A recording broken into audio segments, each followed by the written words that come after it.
never live to glorify God and to pray for Him. Because in Africa Global, we are one family.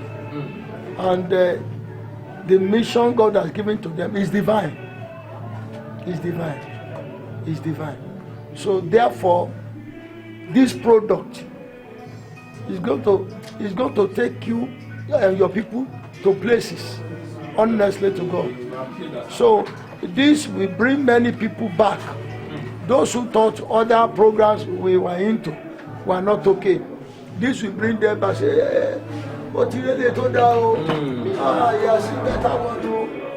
You know, people don't believe in experience. It is experience that brought you here. If you don't have the experience, God will never give this to you. I'm telling you, that's what people don't know. For promotion to come, there must be an experience.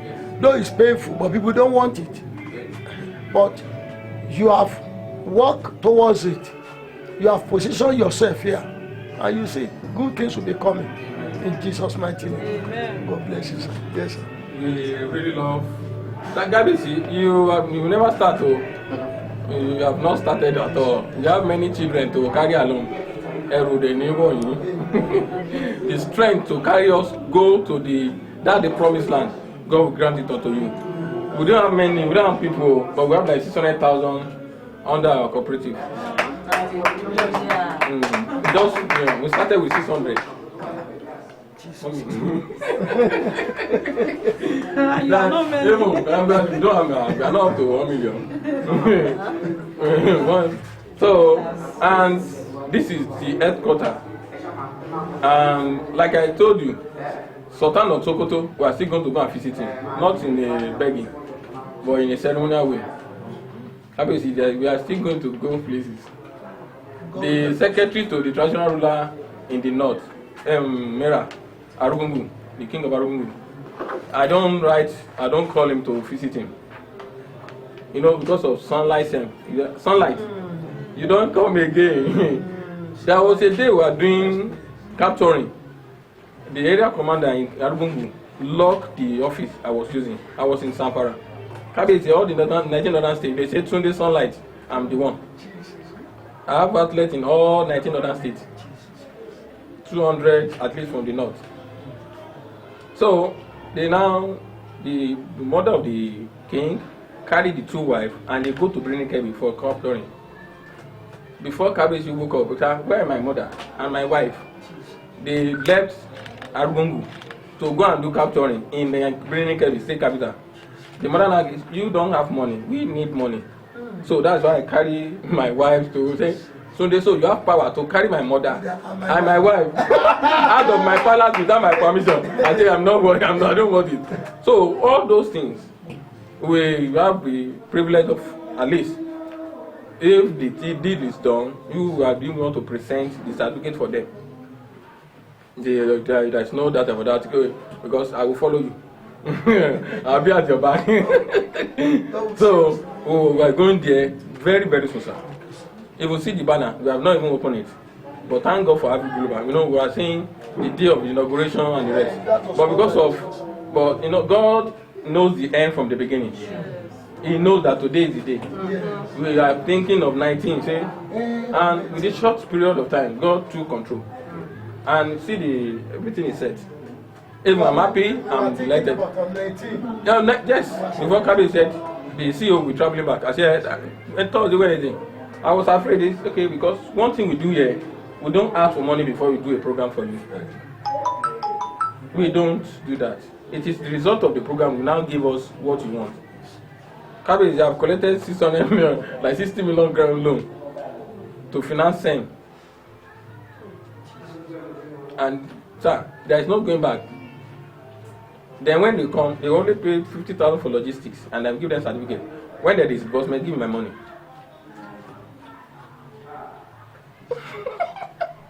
So the inclination, I'm at peace, because many are free. Some don't even know that I register for them because I have their data. You know, MTN grant access. You have access to get their details. Yes. The name, the phone number, and the email address, everything. I'll just create them. 30,000. Oh. So now thank God for Suga, thank God for AfriGlobal. You know, everything works together for good for those who love God. The name of here is God's love. I've worked under 4-5 NGOs: Sunlight, Divine Global, Set Forth Foundation, Destiny Helper, then Blossom. The woman, Blossom, you know Blossom? My former. You are with him with Èmi ni mo ti àwọn ṣèyí mọ́lé nígbà yẹn tán ni wọ́n borúkọ gbowó, and the woman himself is not somebody to back. Only Madam Timoni may join. I work with her for 8 months without salary. I make her to know Donald. Èmi mo jẹ́ kán mọ̀ who is Donald. A change of number. Number Donald ni, but my sister happens to be the one that's very close to Donald. Ona ni NGO. One day she traveled by my number. I couldn't reach her. I couldn't MTN grant access. I said, what? I don't collect money for people to register. That's the problem. And my people, they will collect. They will even. I will ask them, give me this, because the Northerners, they don't like people collecting money. My names are all over the state with my letter of introduction. I'm bringing a program called it's free. The Commissioner of Police. I mean to send you to prison if this thing fail. So I announced in the mosque that they should go and collect that form. I was throwing the form off the crowd in Sokoto. Sultan has 1,000 outlets. The name is Discalivate. He was traveling. The son had an accident. He said, don't share this form until I come back from Germany. He came back, and we are the one that do largely too. So Donald has no choice than to disburse. He has no choice than to disburse. And the passbook is ready. It's ready, sir. Because until yesterday, I got to know from my sister, the new manager is Poe, and they are working by the July, the disbursement process will start. But nobody will know, because the information are too. If you hear this, they will add what they will not. They will not even add. They will turn it against him. He said, "My sister, see, I've been talking to you because there is no day we talk and I hear it outside. That's why my sister traveled to Abuja for Golden Bridge. He now called him.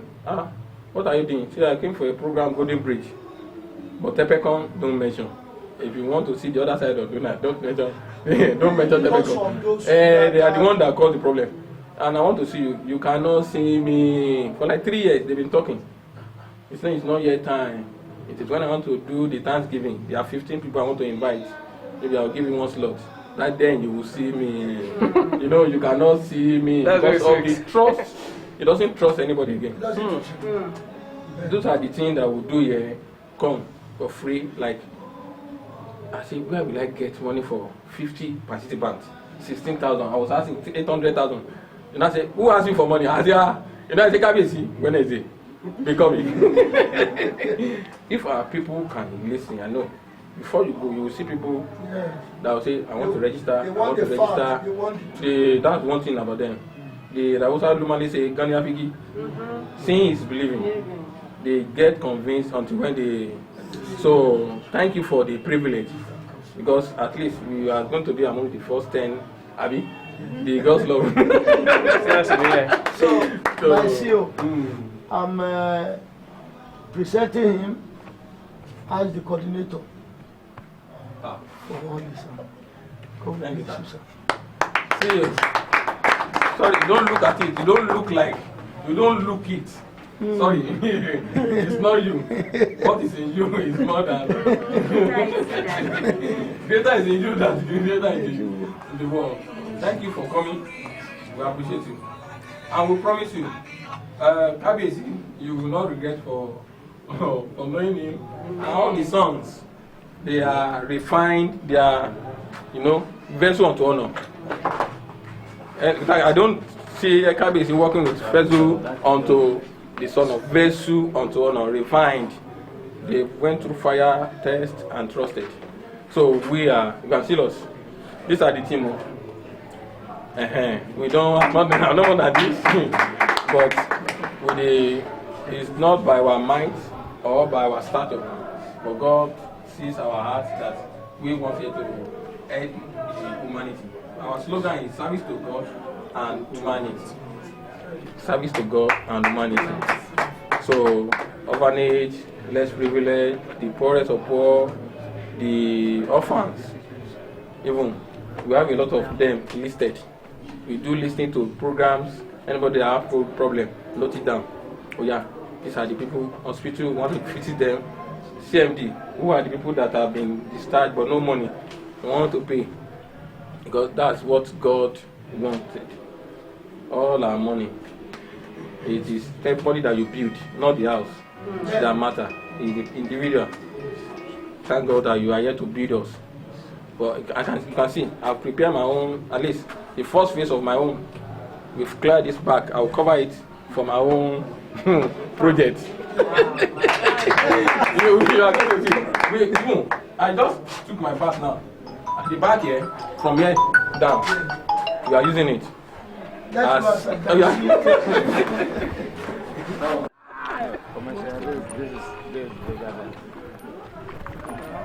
It can take about 5 pounds. 5 pounds. Yes. 5 people can use it. 5 people. So the most loyal 5. The most loyal 4 after me. Wonderful.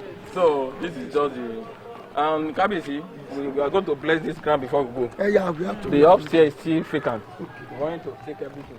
There is better. So that we rent everything. It belongs to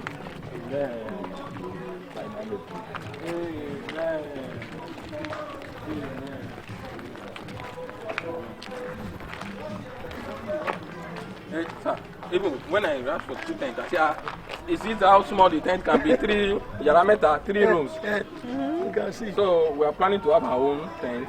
That 1,000 at a go. Yes, sir. Yeah. For 5. 1,000 at a stretch. So let me This is send their- the engineer so that we can set the projector and the This is the signboard. The signboard. They have not opened it. We want it to be around when we want it to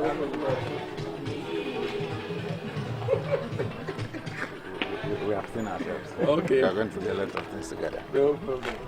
Ẹsẹ̀ ti ní ìjọba ẹgbẹ́ wa. No, Thomas ṣe projector we connect this as well. Projector yẹn gbé wa. No. Orúkọ máa gbé wa ní ìgbà mo ti wo ìgbà tí lọ́wọ́ yìí. Lórí mi sọ fún ọ lánàá pé ẹ̀mí I'm kò a bit projector. Come on, go on. ṣe ìta ti lè rẹ́ ti wọ́n. Nothing. Òní gan-an ni àṣekágbá ètò registration ní gbogbo Ọ̀ṣun. Lẹ́yìn òní sí iléeṣẹ́ AfriGlobal kò sí registration. Ìyẹn ni pé gbogbo àwọn tá a rí títí ó fi di òní àtẹ̀yìn tá ń wò yìí tẹ́ ẹ bá ti register register àwọn míì mọ̀. Ṣé ni pé oríire ńlá lẹ ṣe. So torí náà àwọn kan ẹnìkan sọ mi láàárọ̀ ó lóun ti organize àwọn 2,000 mo ní lórí irọ́ lórí 2,000 tó ló register tó ló ti promise àárí wọn ó organize lẹ́nu ọjọ́ mẹ́ta péré tí èmi àti ọmọọba tá a sọ̀rọ̀ Mr. Rotimi àti Pastor Kọmọláfẹ́ láti náà ti organize. Oríire lẹ ṣe o torí àwọn tó bá ní aṣíwájú tó dáa kò sóríire tó dáa tó bẹ́ẹ̀ oríire yín kò ní dìbàjẹ́ lágbára náà. Ilé iṣẹ́ yìí bí ó ṣe jẹ́ tí a bá wò látòkè délẹ̀ ìyàlẹ́nu ló jẹ́ fún mi nítorí pé àwa ń gbàdúrà ni a dẹ̀ ń wojú Ọlọ́run pé kọ́lọ̀ ń dáwọ́ àwọn ọmọ ìjàdúrà lọ kò sí tó kàn wá pẹ̀lú gbogbo náà ṣe ń lé Ifẹ̀. Wọ́n bòrìṣà ni wọ́n ṣe kíní kan ní òfin tó kàn àbọ̀ wọn débẹ̀ torí Jésù la mọ̀ a sì lè jọba tán káwájú Jésù sẹ́gbẹ̀ẹ́ kan báwọn kan ti ń ṣe torí a rí láàrin wa náà tó jẹ́ pé alàgbà àjọ ni tó dẹ̀ jẹ́ pé lẹ́yìn torí pé ó ti jọba wọ́n á máa lọ ṣẹ́mọ̀ wọ́n á máa lọ bọ omi wọ́n á máa ṣe oríṣiríṣi ṣùgbọ́n a dúpẹ́ lọ́wọ́ Ọlọ́run fún oore ọ̀fẹ́ tọ́lọ́run fún wa wípé Ọlọ́run mú wa dúró. Praise the Lord! Àwọn gọ́ọ̀mọ̀ ń lé fẹ́ pé iṣẹ́ ìṣàṣìṣe lélẹ́yìí. Ṣùgbọ́n tọ́nà fi jù wọ́n lọ ni pé ibi tó ti ń jẹ ọ̀ni láti jáde so èsì anybody lè ṣe praise the Lord. so Jésù yẹn ló gbọ́ àdúrà ló mú wọn wá torí pé Ọlọ́run fẹ́ mi ó fi àmì hàn láàrin àwọn tó ń sìn àtàwọn tí ò sìn. so òrìṣà òsì ìlú wa ìlú òsì tá a jọba sí òrìṣà òsì ń bẹ gbogbo tó wà bẹ̀tẹ̀ láti palẹ̀ mọ́ láti dáná sun àì ti fa ìlú wa àti fà lé Jésù lọ́wọ́ tó ní kó máa ṣàkóso rẹ̀ orí ìfẹ́ ẹ̀bẹ̀ àfàlẹ́ lọ́wọ́ nítorí ó ń dáhùn àdúrà àfẹ́ tí ò bá sì bó ṣe yẹ kó sùn láti yàyà Ghana tó bá gbé ilé iṣẹ́ wá sọ́sùn nínú gbọ́ta wà lọ́hùn tó bá fi discover wa tó fi rí wa àjẹpọ̀wọ́ Ọlọ́run kì í sọ wé nì ibi tí mo ń bọ̀ nìyẹn so nítorí náà oore ọ̀fẹ́ Ọlọ́run lélẹ̀ tí Ọlọ́run gbé wáyé ó gbà tán bá bẹ̀rẹ̀ iṣẹ́ ẹ̀ mọ́ ìkó oore ọ̀fẹ́ Ọlọ́run nítòótọ́ torí iléeṣẹ́ tó ń gbé olú ni èso olú ọ̀rán olú bèje olú ẹgbẹ́ dárúkọ bí abẹ́ ìjọ olú lẹ́sà ní alẹ́ máa ń folú jiyán kì í sàwọn olú yẹn ilé olú tó ń wo ní sàn tó ń múyàn lára dá ìkan wà ń bẹ̀ mọ̀mọ́ kan rà lọ́wọ́ wa lọ́sẹ̀ tó kọjá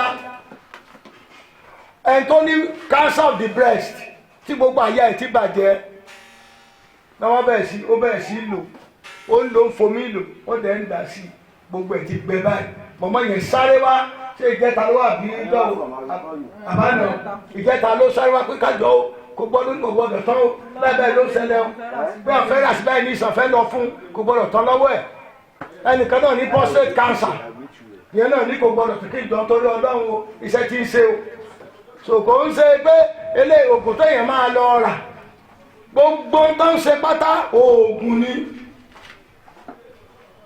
wọ́n máa ṣàlàyé gbogbo ẹ̀ fún yín nǹkan tó jẹ́ pé kì í ṣe pé kẹ́yìn máa pààrà general ká máa gbowó ẹ̀ sá ká máa lọ ṣe àyẹ̀wò níbi tí ṣàyẹ̀wò ẹlòmíì ó ti máa kú abẹ́mọ̀ àyẹ̀wò náà yìí ń ṣe lọ́wọ́ ó ti dọ́mà alákejì tó ń torí náà àwọn ń tá a mú wá tẹ́ ẹ lè fi sọ̀rọ̀ tẹ́ ẹ lè fi ṣe iyì tẹ́ ẹ lè fi ṣe àpọ́nlé láwùjọ nítorí àlàáfíà ó ń lo oògùn ọrọ̀ so kẹ́yìn báyìí tó wà lálàáfíà kò sí tí ò lè ṣe nítorí àìsàn ó làbúrò kú kẹ́yìn bá wà lálàáfíà ó lè lọ 100 ọdún láyé ó lè lò jù bẹ́ẹ̀ lọ àìsàn ló ń pànìyàn bẹ́ẹ̀ bá ra mọ́tò tuntun lónìí tó bá ti bẹ̀rẹ̀ sí yọwọ́ ìdọ̀tí tí ń wọnú ẹ̀ àbẹ́mọ̀ nígbà tí ìdọ̀tí bá ti wà nú èèyàn ló ń pa ènìyàn láìpẹ́ ọjọ́ bọ̀ tí àlàáfíà bá ti wà ọkàn wọn gan balẹ̀ ó gbégbé ayé àlàáfíà wá sùn ní àlàáfíà wà rìn ní àlàáfíà torí ẹ̀ la ṣe gba iléeṣẹ́ ìwọlé Afri Global Mushroom Company adẹ̀dúpẹ́ wípé Nàìjíríà nìkan kọ́ ló gbà á Amẹ́ríkà gbà á wọ́n tún fún lórúkọ United Nations gbà á so àwọn orílẹ̀-èdè tó gbà ti pọ̀ nítorí pé nígbà tó ń dánwò tó ń gbé lọ sí library àtọ́ gbé lọ sí laboratory tó ń yẹ ọgbẹ́ wò wọ́n rí pé eléyìí lágbára wọ́n lò ó wọ́n rí pé iṣẹ́ tẹ́lẹ̀ ìṣèkọjá bó ṣe yẹ nítorí pé ẹni Ọlọ́run ni Ọlọ́run fi àṣírí yìí hàn ó láṣìírí inú o dáàsọ àtòjẹ́ pé gbogbo àwọn tó bá ti rẹ́gísítà olówó tó máa san owó wíwọ ẹgbẹ́ nítorí pé ẹ lè dé láìsẹ́ pé ẹjọ́ mọ ẹgbẹ́ ẹ lè dédé gbé olúwakẹ́lẹ́ fẹ́ tà fún wa níbo lẹ ti rí kò lè bá sí wa mú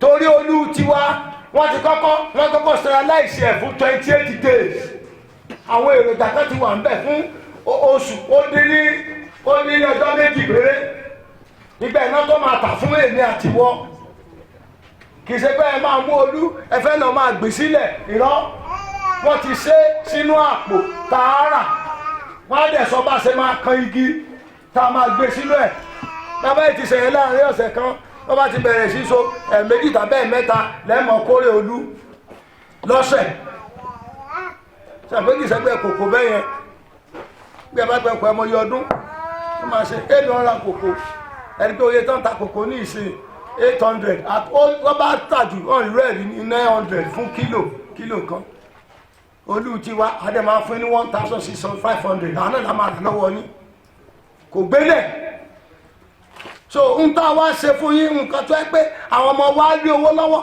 àwọn àgbàlagbà ní owó lọ́wọ́ gbogbo ayádẹ̀ ní àlàáfíà ẹ máa pàtẹ fún àwọn Ọ̀ṣun state ambassador àwọn ọmọdé yẹn Mrs. Momo God bless you ẹ káàbọ̀ God bless you. So ohun tá a mú wá oríire la mú wá ká fi gbogbo ọkàn wa gbà wọlé ká fi gbogbo àyà wa gbà wọlé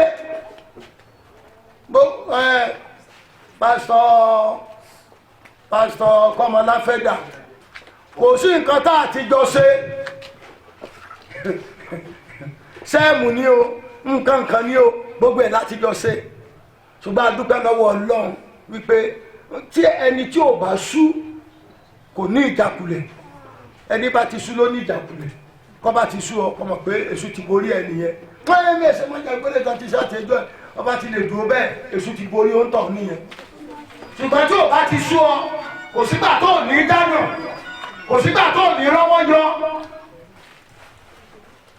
ẹni tó ṣe iná tó ń tọ̀ gbogbo ayé fi ń gbádùn lónìí ńgbà tó máa ṣe ó ṣe ní 90 kí náà pé ṣe 99 times sorry 900 times bẹ́ẹ̀ni kó tó dúró àkẹ́yẹ̀ máa ṣe nǹkan pẹ̀sọ́ ní sọ pálá ṣe jù pé àbí nǹkan sọ abẹ́ méjì ti wọnú ẹ̀ 900 times kó ṣe nǹkan kó tó dúró kó bá wá ti dúró ńkọ́ bóyá kò ní sí tó ń jẹ́ láyé mọ́ àtùpà náà lámọ̀ tàn so gbogbo wọn bẹ́yẹn ni wọ́n ti ṣe iṣẹ́ tí wọ́n múra sí tí wọ́n bójú wẹ̀yìn ni wọ́n ṣe àṣeyọrí so nípa orí ọ̀fẹ́ Ọlọ́run eléyìí tọ́nà fún wa yìí aláṣeyọrí ni wá mo ní aláṣeyọrí ni wá a lè máa ṣàṣeyọrí lágbára Ọlọ́run n tó mú kí Ọlọ́run ó gbé wọn dìde láti Ghana wá síbí tó wá jẹ́ alábàápín tó wà ń bí lónìí olóríire ni ẹ́ tó bá jẹ́ pé ń gbọ́n ń gbé bọ̀ tó bá jẹ́ àwọn olóríṣà náà lọ gbé fún màá jókòó sáyé ara mi ò ní mọ́ dá sí wọ́n dẹ̀ ti gbé oríṣiríṣi wá bẹ́ẹ̀ nǹkan tó tóbi bọ́lẹ̀ ti gbé bọ̀ ṣé bẹ́ẹ̀ láàárọ̀ mi ò ṣe Ọlọ́run ò lè fògo ẹ̀fẹ́ sùn láíláí àwọn èèyàn náà mọ iye Ọlọ́run ntọ́bọ̀ ìsọba ti dáwọ́lé mi ò ní bá wọn dá sí láíláí bó ti wò kó dájú gbogbo ayé lọ mi ò ní bá wọn dá sí ṣùgbọ́n òkò ní fọ́nà lókè ọ̀run ńgbà tẹ́lẹ̀ yìí ń bọ̀ ọwọ́ àwọn ọmọ Ọlọ́run ló bọ́ sí hallelujah ẹ mọ́ bínú o àìsàn mi nìyẹn o ibi tí ìgbà ní gbégbé nìgbé ní òní débẹ̀ o ní bá ń débẹ̀ adá fún bàbá hallelujah so nítorí náà mo kí bẹ́ẹ̀ kú oríire tó jẹ́ èní na máa fi kọ́kọ́rọ́ ti registration tẹ́ wá wọlé oríire yín mo tún sọ lẹ́ẹ̀kan sí kò ní dìbàjẹ́ lórí wọlé gbogbo ọ̀nà tẹ́ máa gbà tẹ́ fi máa rí ṣe nínú iléeṣẹ́ Ọlọ́run máa fún yín ṣe lórúkọ Jésù gbogbo nǹkan lè di yín lọ́wọ́ tí ò ní jẹ́ tẹ́ẹ̀fì ní ìpínlẹ̀ Ọlọ́run tó láyé àti ọ̀run yóò fi wọ́n ṣe tẹ̀mọ́lẹ̀ yóò sì dára fún wa Jésù Olúwa wa. Ọlọ́run fún wa lọ́pọlọ ó wá di bá ṣe wá lu ọpọlọ yẹn sí bẹ́ẹ̀ ni àti ẹ̀ ṣe gbìyànjú sí nílé ayé kábíyèsí ń sọ̀rọ̀ kan ní ìsìn pé ẹni tó dá iná ilẹ̀ Professor Phillips tó ṣe bọ́ọ̀bù yìí 900 times ló try tó bá ti sá àní tó orúkọ ẹ̀ mọ́ lẹ́nu orúkọ ẹ̀ kò lè kú as long as a bá ti ń taná ẹni tó ṣe mọ́tò Toyota yẹn Toyota ìmúṣẹ́ orúkọ ẹ̀ nìyẹn orúkọ ẹ̀ ò lè kú títí láéláé àfi tí mọ́tò yẹn bá parẹ́ lórí rẹ̀ ọpọlọ ẹnìkan lọ́nà máa ń fún gbogbo èèyàn ló máa ń jàǹfààní rẹ̀ Coca-Cola ẹnìkan lọ́nà ń fún gbogbo àgbáyé kò sí ibi tẹ́lẹ́dẹ́ lágbàáyé tẹ̀ ní rí Coca-Cola lónìí kò sí ilẹ̀ tẹ́lẹ́dẹ́ tẹ̀ ní rí kíní bọ́ọ̀bù tàbí ń ta náà ẹnìkan lọ́nà fún ọpọlọ ẹ̀ bí Ọlọ́run ṣe fún ọ̀gá wa lọ́pọlọ medicinal mushroom yìí ó pẹ́ ta ti ń jẹ olú ó pẹ́ ta ti ń rí lóòótọ́ olú dára ó máa ń fún wa ní èròjà ara wa máa dá ta bá ti jẹ ṣùgbọ́n èyí ká nìyẹn ò kì í ṣèwòsàn àwọn tó náà fún lọ́pọ̀lọ́ láti bá wa wá olú tó máa ń ṣe ìwòsàn nìyẹn. Kò sí àrùn tí ò wò, kò sí àìsàn tí ò wò. Gbogbo ibi tá a ti lọ ìjẹ́rìí lẹ́sẹ̀kẹsẹ̀ ni kì í ṣe gókọ̀. Àwa náà máa jẹ́rìí ságbára Ọlọ́run. Ẹjẹ́ àgbà o, ẹjẹ́ àjù nàlá ìsọnù kágbà nàgbà true torí ẹni tó bá kọ́kọ́ bẹ̀rẹ̀ sí ń sáré eré ìje ni o. Àwa ti ń sa tá a bá fẹ́ kó ní wá lára ẹjẹ́ àmà sa ní mẹ́lọ́mẹ́lọ́ à sì débi tá a máa dé lórúkọ Jésù.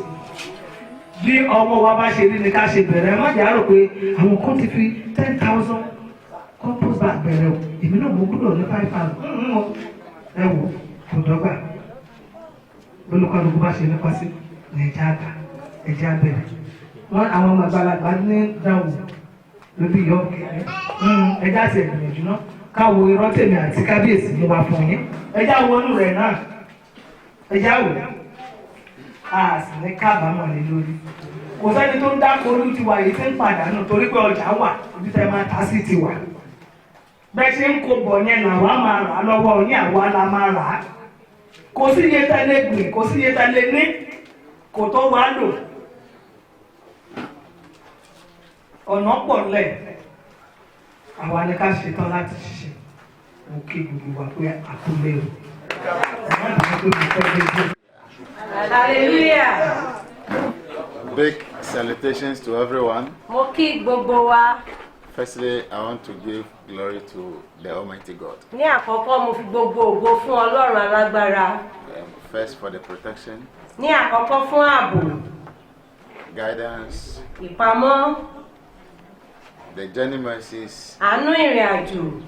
He has accorded for every one of us from Ètí ó our fún various ẹnì places. kọ̀ọ̀kan wa láti ibi tí a ti wá sìn.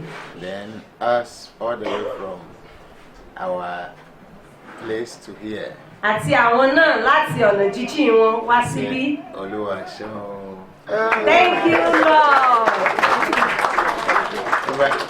Please forgive me. I'll be speaking my Yoruba there. Wọ́n ní kẹ́ bá dùn bá àwọn máa sọ Yorùbá tiwọn náà díẹ̀díẹ̀. If I get it wrong, you forgive me. Tí wọ́n bá gbà ẹ má ṣe bínú. Now going forward, A ti ń tẹ̀síwájú báyìí. I want to first of all, after thanking God, thank my special daddy, Wọ́n His tún dúpẹ́ lọ́wọ́ àwọn Royal bàbá wa pàtàkì. Bẹ́ẹ̀. Kábíyèsí wa. Apostle, Apostoli ni wọ́n. the man of wisdom, Wọ́n jẹ́ ẹni ọgbọ́n. the man of love, Wọ́n ní ìfẹ́. and the man at the heart of the Lord. Ó sì jẹ́ ẹni ọkàn Ọlọ́run. He has proved that he's a leader with the development, who have the development of his people at heart. Wọ́n ti fi yé wa wípé àwọn jẹ́ adarí tó ní ìdàgbàsókè àwọn ènìyàn wọn lọ́kàn. Let's all clap for our Ẹ jẹ́ kí gbogbo akápàtẹ́wọ́ fún Ọlọ́run nínú ayé wọn. and heaven is small. Let's clap. A ò pàtẹ́wọ́ dáadáa tó. God bless you. Ọlọ́run yóò bùkún wa. And the special mother and my management and the leadership. Wọ́n kí àwọn olórí wa náà àti gbogbo àwọn èèyàn tí wọ́n jọ kọ́wọ́rìn wá. I say, may God bless you. Mo wí pé Ọlọ́run yóò bùkún gbogbo wa. Then the special leadership of this powerful organization. Wọ́n tún kí àwọn adarí ilé-iṣẹ́ tí a wà yìí lọ́tọ̀. May God bless you. Ọlọ́run yóò bùkún yín. Your reception is exquisite. Bí ẹ ṣe gbà wá wọlé, ó kú ojú òṣùwọ̀n. I encountered with the leaders for a very short and brief intro and meeting in there. Wọ́n ní ọ̀rọ̀ àjọsọ àkọ́kọ́ pẹ̀lú àwọn adarí nínú ilé láìpẹ́. The passion with which they do what they do was commendable. Ọkàn tí wọ́n fi ń ṣe àwọn iṣẹ́ tó ń ṣe ó jẹ́ èyí tó wúni lórí. And what I love about what I have seen is their slogan. Ohun tí wọ́n tún wá nífẹ̀ẹ́ sí jù nípa ohun tí wọ́n ti rí òun ni àkọlé wọn. Service to God and humanity. Iṣẹ́ ìsìn sí Ọlọ́run àti ọmọnìyàn. Let's clap for Ẹ jẹ́ kí á pàtẹ́wọ́ fún àwọn ènìyàn wa. Now to you that has made and taken the pace to come. fún àwa tí a ti wá gbìyànjú tí a sì wà níhìn. I salute you specially. Mo tún kí yín yàtọ̀. Now, first, Ní kánkán, the purpose for which we are here. ìdí tí a fi wà níhìn. The AfriGlobal Africa Transformation and Industrialization Project is a project that we have brought for you. Iléeṣẹ́ AfriGlobal tó ní ṣe pẹ̀lú ìdá iléeṣẹ́ sílẹ̀ ní Áfíríkà òun ni a gbé tọ̀ wá wá. It's a program incubated and hatched from the womb of the Lord Almighty for humanity. Ó jẹ́ ètò tí a tó ti inú Ọlọ́run jáde wá fún àwọn ọmọ ènìyàn. Before anything, Kí a tó ṣe ohunkóhun, man cannot achieve anything without the presence of the Lord. kò sí ohun tí ènìyàn lè ṣàṣeyọrí rẹ̀ láìsí ìwà láàyè Ọlọ́run níbẹ̀. And so I want to plead with all of us Nítorí náà mo fẹ́ bẹ̀ gbogbo wa to be successful in what we are coming to introduce for you. láti ṣe àṣeyọrí nínú ohun tí a fẹ́ fi hàn wá yìí. Wherever you are, Níbi yòówù tí a bá wà, find your way back to God. ẹ jẹ́ kí a wá padà sí ọ̀dọ̀ Ọlọ́run. That is number one. Èyí ṣe àkọ́kọ́. When you are tight with God. Nígbà tí a bá ní ìbáṣepọ̀ tó gún pẹ̀lú Ọlọ́run. If you read Deuteronomy 28, Tí a bá ka ìwé Deuteronomy orí ìkejìdínlọ́gbọ̀n, it says, ó wí pé who can help us? Deuteronomy chapter 28. Small, then we will come into our main subject. a fẹ́ yẹ̀ wò fẹ́rẹ́fẹ́ ká tó wá wọnú Whilst okòwò lọ. let's clap for our Queen Mother. Let's clap Ẹ for jẹ́ our Queen Mother. pàtẹ́wọ́ fún olórí wa. Whilst our Queen Mother is taking us to Deuteronomy, Nígbà tí wọ́n ń bá wa ka ìwé I Deuteronomy want to yìí, briefly be telling us some of the things we are coming to see. wọ́n fẹ́ máa sọ àwọn ohun tí a wá láti wá rí gangan. I have wished I have the whole day with you, Ó wù wọ́n kí wọ́n lè lo gbogbo òní pẹ̀lú wa. but unfortunately we have 1 hour 30 minutes. Ṣùgbọ́n àní ju wákàtí kan àbọ̀ lọ. And I have seen some of the time has already gone. Nínú rẹ̀ ó ti kọjá o. And so we are coming to make it clear. Ìdílé tí a fi ṣe gbogbo rẹ̀ kíákíá. I am happy that we are all going to be happy. Inú wọn ń dùn wípé inú gbogbo wa náà yóò dùn. First and foremost, Ní àkọ́kọ́, let's stand for verse 1. Yóò ṣiṣẹ́ bí ìwọ bá farabalẹ̀ gbọ́ ohùn Olúwa Ọlọ́run rẹ láti máa kíyèsí àti ṣe àṣẹ rẹ̀ gbogbo tí mo pa fún ọ ní òní. Ǹjẹ́ Olúwa Ọlọ́run rẹ yóò gbé ọ ga ju gbogbo orílẹ̀-èdè ayé lọ. Gbogbo ìbùkún wọ̀nyí yóò ṣiṣẹ́ sórí rẹ, yóò sì bá ọ bí ìwọ bá fetí sí ohùn Olúwa Ọlọ́run rẹ. Ìbùkún ni fún ọ ní ìlú, ìbùkún ni fún ọ ní oko, ìbùkún ni fún ọmọ inú rẹ àti èso ilẹ̀ rẹ, àti irú ohun ọ̀sìn rẹ, àti ìbísí màálù rẹ, àti ọmọ àgùntàn rẹ, ìbùkún ni fún agbọ̀n rẹ, Stop at 5. àti ọpọ́n ìpò àkàrà rẹ.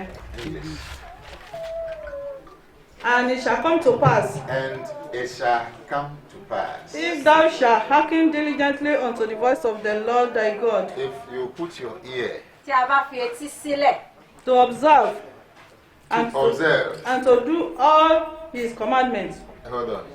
tí a kíyèsí, Observe and do all his a commandments. kíyèsí, a sì ń ṣe gbogbo àṣẹ Ọlọ́run.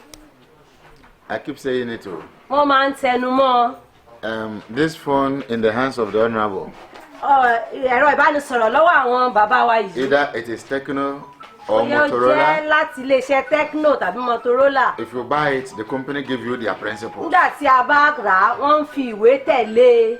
If you want the phone to last for you, Tí a bá fẹ́ kí ó pẹ́ lọ́wọ́ wa, you work with the principle they gave you. a ó lò ó gẹ́gẹ́ bí ìlànà tí iléeṣẹ́ kọ sínú ẹ̀. A human being will say, Kosi. Ṣùgbọ́n àwọn ènìyàn á sọ wípé bẹ́ẹ̀ kọ́.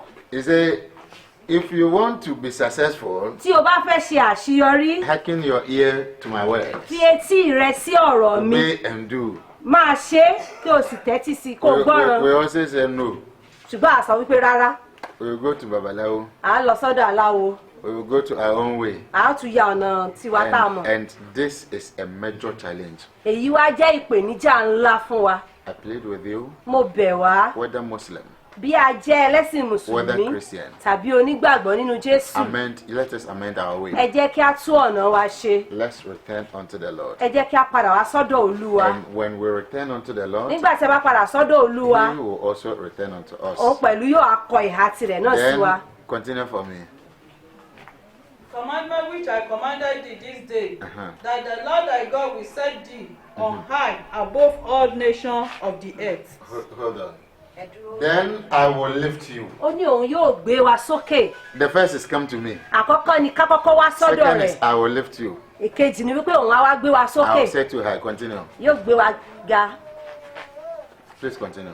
And all these blessings shall come upon thee. Not some of the blessing, all these Kì í ṣe blessings. díẹ̀ nínú ìbùkún o, gbogbo ìbùkún yìí. Continue.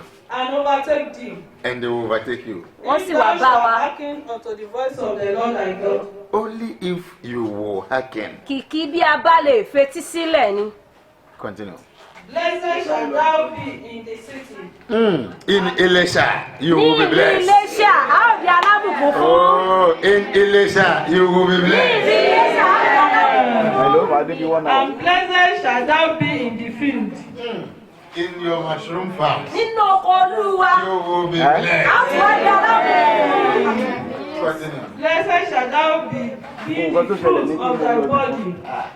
And the fruit, your children cannot be a member of Boko Haram. Àní àwọn ọmọ tiwa wọn lè darapọ̀ mọ́ Boko Haram. Blessed will be the fruit of your body. Ìbùkún ni gbogbo èso tó bá ti ara wa jáde.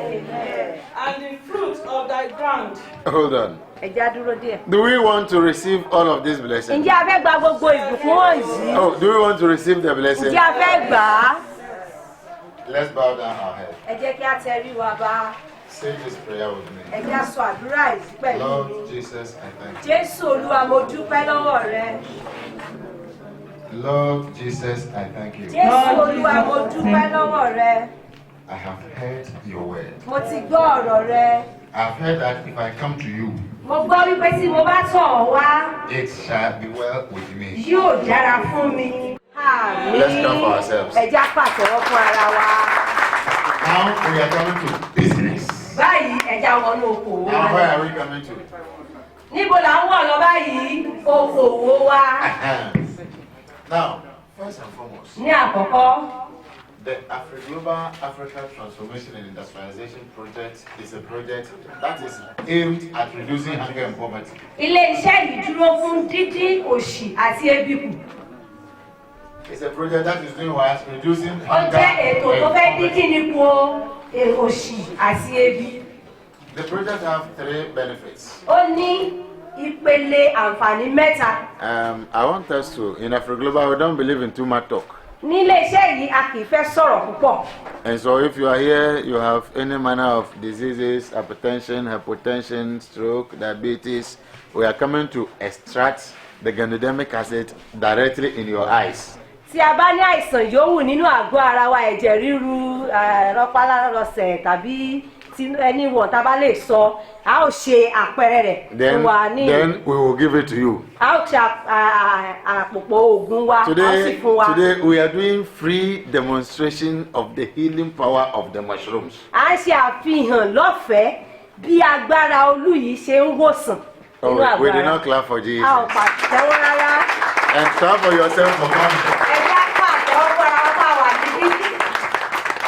And so, this mushroom is very natural, Olú tí à ń sọ yìí, ó jẹ́ bí Ọlọ́run ṣe dá. it's very organic, Ó ní ohun tó jinlẹ̀ nínú, it is very effective. ó sì ní agbára. Everybody is going to get small. Ẹnì kọ̀ọ̀kan ni yóò ní díẹ̀díẹ̀ But nínú rẹ̀. the beautiful thing is that Ohun tó dára jù nípa rẹ̀ ni wípé if a product is good, tí èròjà kan bá dára, it doesn't matter the quantity you take. kò ní í ṣe pẹ̀lú oye tá a bá lò. What I want from you is check yourself now. Ohun tí wọ́n fẹ́ ká ṣe ni pé ká yí ara wa wò Anywhere that báyìí. is paining you, check it Tí now. a bá ní ibìkan tó ń dùn wá, ẹ Whatever jẹ́ that ká is máa disturbing wò you, ó. check it now. Bí ó ní kankan tó ń yọ wá lẹ́nu nínú ara, ẹ jẹ́ ká máa wò ó I'll let báyìí. my head of marketing extract it right here. Ẹ̀hẹ́n. ká wo bí ó ṣe máa jáde nígbà tí Then àwọn we'll màmá give wa it to ṣe everybody free. fífún wa ní ọ̀fẹ́ oògùn náà. When you take it, bram, you start checking your tí a time. bá tuntun wá lò tán a máa tún ara wa yẹ̀ wò. Exactly after 15 minutes, lẹ́yìn ìṣẹ́jú mẹ́ẹ̀ẹ́dógún check yourself again. ká wo ara wa. Then come here and tell us what has happened. kẹwàá wá padà sọ fún wa ohun tó ṣẹlẹ̀. kẹwàá for Jesus. Let's come for Jesus. ẹjẹ́ pàtẹ́wọ́ fún Jésù. Let us clap for Okay. Jesus. Okay, thank you. Prayer form. Yes. Now, quickly, ní kíákíá we'll be going for the exhibition. a ó ṣe àfihàn.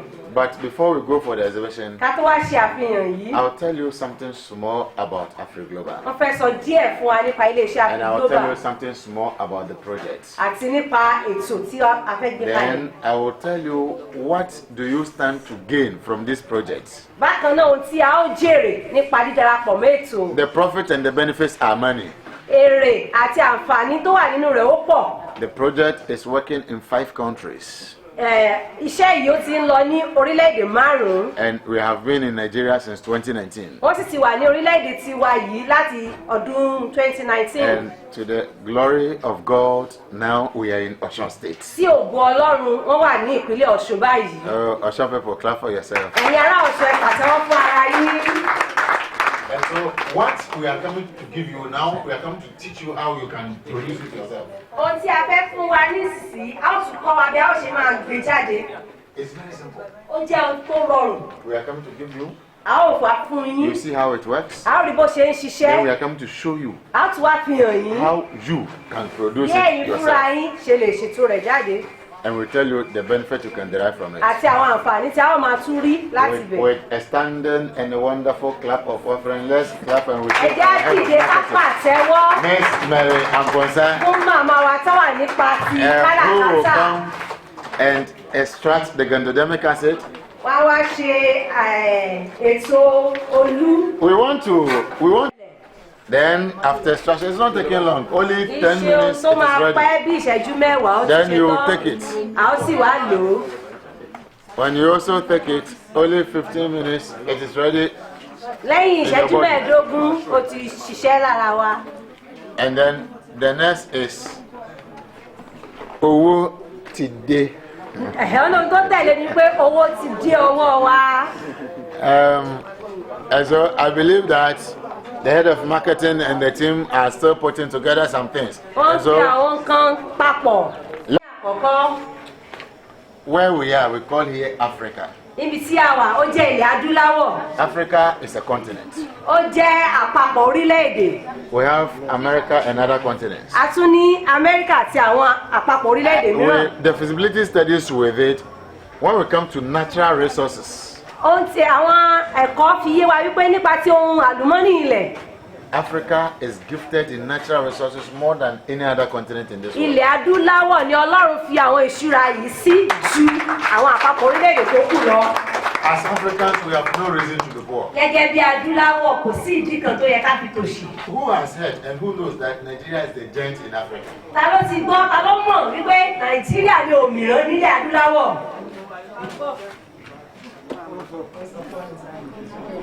On theory. The giant of Africa on theory. theoretically. Thank you. ẹ ṣe My brother has quantified it in another way. dádì wa ti tún Is sọ that lọ́nà right? míì. It is like that on theory. wọ́n ló jẹ́ bẹ́ẹ̀ ní àìsí ojúṣe It is yes and no. nínú ìwé. You know, bẹ́ẹ̀ ni bẹ́ẹ̀ dẹ̀ kọ́. we outside Nigeria, we have a big respect for Nigeria. àwa tí a kò sí lórílẹ̀‐èdè yìí á bọ̀ fún Trust orílẹ̀‐èdè me. yìí gan. The feasibility studies with it, we have done a studies here in Nigeria when we came here. wọ́n ti ṣe àwọn ẹ̀kọ́ lórílẹ̀‐èdè yìí In Yewa North and Yewa South. ní Yewa àríwá Yewa àti gúúsù rẹ̀. People were digging the ground just for the purpose of digging for water. omi ni wọ́n ń wá o. They did not go any far, wọ́n ti ẹ̀gbẹ́ jìnnà. and it was full of cement. wọ́n bá The kan ground. sìmẹ́ǹtì nínú ilẹ̀. everywhere is blessed in Nigeria. Gbogbo agbègbè orílẹ̀-èdè yìí ló jẹ́ When we're ìlú. coming from Ile-Ife, Nígbà tí a tún bọ̀ láti Ilé-Ifẹ̀, when you watch left, you watch right, ṣe bá wò lápá ọ̀tún àti ní apá all you òsì, see is green. ohun tẹ́ ẹ rí ó dúdú lọ ní Nigeria is seriously blessed. àbùkù orílẹ̀-èdè yìí púpọ̀ púpọ̀. And you know, the reason why I said it is yes and no, Ìdí tí wọ́n fi sọ pé bẹ́ẹ̀ ni àti bẹ́ẹ̀ kọ́ lẹ́ẹ̀kan. we have wired our mind in a different way. A ti fi ọkàn wa sí And that ọ̀nà is the reason mìíràn. why AfriGlobal is here. Ìdí nìyí tí ilé-iṣẹ́ ìfitọ̀ wá wá. The prosperity of our tomorrow is not in the hand of any politician. Ọ̀rọ̀ wa lọ́jọ́ ọ̀la kò sí lọ́wọ́ olóṣèlú kankan. The future of Ilesha is not in the hand of Ọjọ́ any ọ̀la ìlú president. Iléṣà yìí kò sí lọ́wọ́ ààrẹ kankan. And until we arise for our own tomorrow, Ìgbà tí a bá tó díje láti jà fún ọjọ́ ọ̀la wa, well, we expect a lot from the politicians. lóòótọ́ là ń retí ọ̀pọ̀lọpọ̀ And nǹkan that's lọ́wọ́ àwọn our olóṣèlú o. problem. The problem is not Nigeria, it's African problem. Kì í ṣe ìṣòro Nàìjíríà nìkan ti gbogbo adúláwọ̀ ni. Normally, they call Ghana Gold Coast Wọ́n pe Ghana ní ilẹ̀ góòlù. because when it rains, you see gold on the principal Torí street. tí òjò bá rọ̀ gan, ẹ máa wo góòlù nílẹ̀ lẹ̀. You know what the politicians are doing?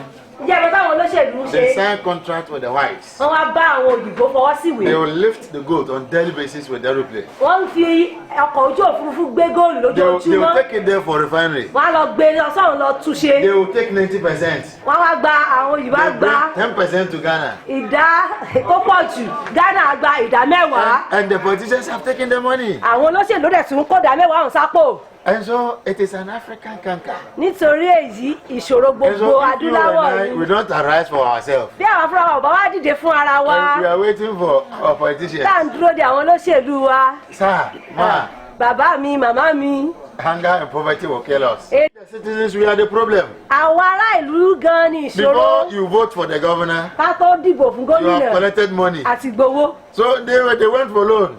Àwọn náà lè lọ yáwó ni. They gave you t-shirts. Wọ́n fún yín ní They aṣọ. gave you bicycle. Wọ́n fún yín ní They gave kẹ̀kẹ́. you cutlass. Wọ́n fún yín They dàdá. gave you 2,000 Wọ́n fún naira. yín lẹ́gbẹ̀rún méjì. So when did you give them the power? Nígbà tí wọ́n ti wá gbé agbára lé wọn They lọ́wọ́. will steal your money for 8 Wọ́n á years. jí owó yín fún ọdún mẹ́jọ. And so when you go to America, Tẹ bá lọ sí ìlú Amẹ́ríkà. politicians are accountable. Àwọn olóṣèlú tiwọn wọ́n ń lẹ́jọ́ rò lórí ohun tó bá ná. But yeah, he knows that no matter how you chop the money, Bó ti wù kán náwó tó. at the end of the year, he could come and bribe you. Lẹ́yìn ìgbà tí wọ́n bá parí tẹ̀lé ọ̀wọ́n, wọ́n á tún wá fún yín lówó ẹ̀tún dìbò. Now, back to AfriGlobal. Ẹ jẹ́ á padà wá sí ilé-iṣẹ́ wa AfriGlobal. The principle for hunger and poverty reduction is two. Ètò tá a gbé kalẹ̀ láti dín òṣì àti ebi kù, ó pín sí ipa méjì. Push the person into sustainable productivity. Ẹ jẹ́ ká ti ẹni yìí sínú ètò ìpèsè We are tí yóò mú telling nǹkan jáde. you in how to produce miraculous medicinal mushroom with your own hand. Torí bẹ́ẹ̀ la ṣe fẹ́ kọ́ abẹ́ a ó ṣe fi ọwọ́ ara wa gbin olú tó ń ṣe ìwòsàn yìí. We are training you how to produce this with your own Pẹ̀lú hand. kíni? Pẹ̀lú ọwọ́ ara wa. And the beautiful thing is that Ohun tó wá lẹ́wà nípa rẹ̀ ni wípé what you are coming to learn ohun tí a wá kọ́ is a property in your mind. ó jẹ́ ohun tó máa wà nínú It's a ọpọlọ wa. property in your hand. A tún wá wà ní ọwọ́ wa. Nobody can take it from Kò you. sí ẹnikẹ́ni tó lè gbà kúrò lọ́wọ́ wa. Let's talk and compare it to some of the things we produce here already. Ẹ jẹ́ ká wò ó ká tún wá fi wé àwọn ohun tá a ti gbé jáde tẹ́lẹ̀. What we have realized is that most farmers here are traditional farmers. A rí pé àwọn àgbẹ̀ wa àgbẹ̀ ti àtijọ́ ni wọ́n. Today, I am seeing more of the people I like. Lónìí wọ́n láwọn rí àwọn ènìyàn tí wọ́n fẹ́ràn. Ó máa lọ sí orí ẹ̀rọ And so móhùnmáwòrán wa. we want all of us to comport ourselves to minimize the walking. So a fẹ́ kí a jókòó kí èrè So kèrìdò kó dínkù. that the production in Ilesha will be very beautiful. Àgbéjáde àwòrán yìí fún ti Iléṣà náà kó lè Let's rẹwà. clap for ourselves. Ẹ jẹ́ á pàtẹ́wọ́ fún ara wa.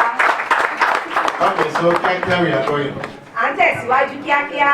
Now, when we talk about the traditional farming, Tá bá sọ̀rọ̀ nípa àwọn àgbẹ̀ láti àtijọ́, most of the things we do here is cocoa farming, cashew farming, maize and cassava. wọ́n ní í ṣe pẹ̀lú kòkó, àgbàdo, ẹ̀gẹ́ àti bẹ́ẹ̀ bẹ́ẹ̀ Do lọ. we have a cocoa farmer here? Ǹjẹ́ a ní àgbẹ̀ oníkòkó níhìn-ín? The one in green.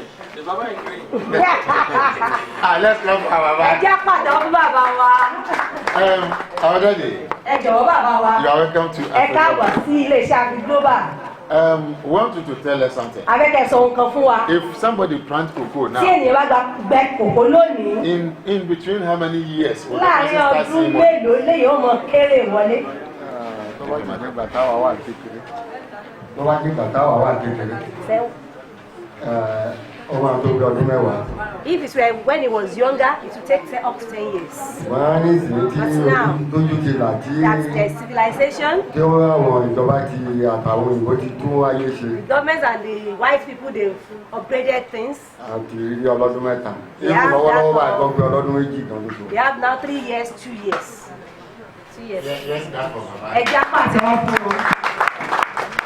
Give Baba phone, let me ask another one. Wọ́n fẹ́ béèrè kan sí lọ́wọ́ yín. The time the cocoa starts is Nígbà one, tí- and the time they will form color for all the cocoa to start fruiting, that's about how many years? Ká tó gbẹ, kó tó jáde, kó tó di kó ń di àti bàbà tó ń tẹ̀rẹ̀rẹ̀ atọ́dún mélòó. ayé àtijọ́ máa ń pẹ́ gan-an. Before it takes very long. bẹ̀tì nísìnyí tó bá máa tó ọdún mẹ́rin sí mẹ́fà He said best now about 4 to 6 years. a ti máa nà Thank you so much. Let's clap for that. Ẹ já pàtẹ́ fún bàbá wa. Now, assuming, please, let's all listen here. Ẹ jọ̀wọ́ ẹ jẹ́ kí a farabalẹ̀ ká This tẹ́tí is the báyìí. reason why most of our youth don't want to go into agriculture. Ìdí tí àwọn ọ̀dọ́ wọn ṣe fẹ́ wọnú iṣẹ́ àgbẹ̀ You have heard it yìí, from Baba's own mouth. a ti gbọ́ látẹnu bàbá wa gangan. When after going through all the houses to start cocoa, Nígbà tá a ṣe wàhálà tá a gbin kòkó, it will take you 2, 3, up to even 6 years a máa lo ọdún méjì, mẹ́ta, mẹ́fà before gan. your farm will start giving you back. Kí oko wa tó máa fún wa ní èrè padà. And so it is not making it attractive. Ìdí nìyí tí kò ṣe fanimọ́ra. Now, with mushrooms farming, Ṣùgbọ́n ní ti ọ̀gbìn olú yìí, the production duration àgbéjáde rẹ̀, is 3 to 5 days. àkókò tó nílò ọjọ́ mẹ́ta sí márùn-ún ni. Oh, we Ẹ are not pàtẹ́wọ́, clapping for- we are not clapping for- a sọ̀rọ̀ ọdún mẹ́ta sí mẹ́fà, ìkan ọjọ́ mẹ́ta sí márùn-ún. Listen, you do cocoa farming and you wait for 3 to 6 years. Àní tí a bá ṣe ọ̀gbìn kòkó, á dúró fún ọdún mẹ́ta sílé mẹ́jọ. And by the time, no, let it be ready. Let it be ready.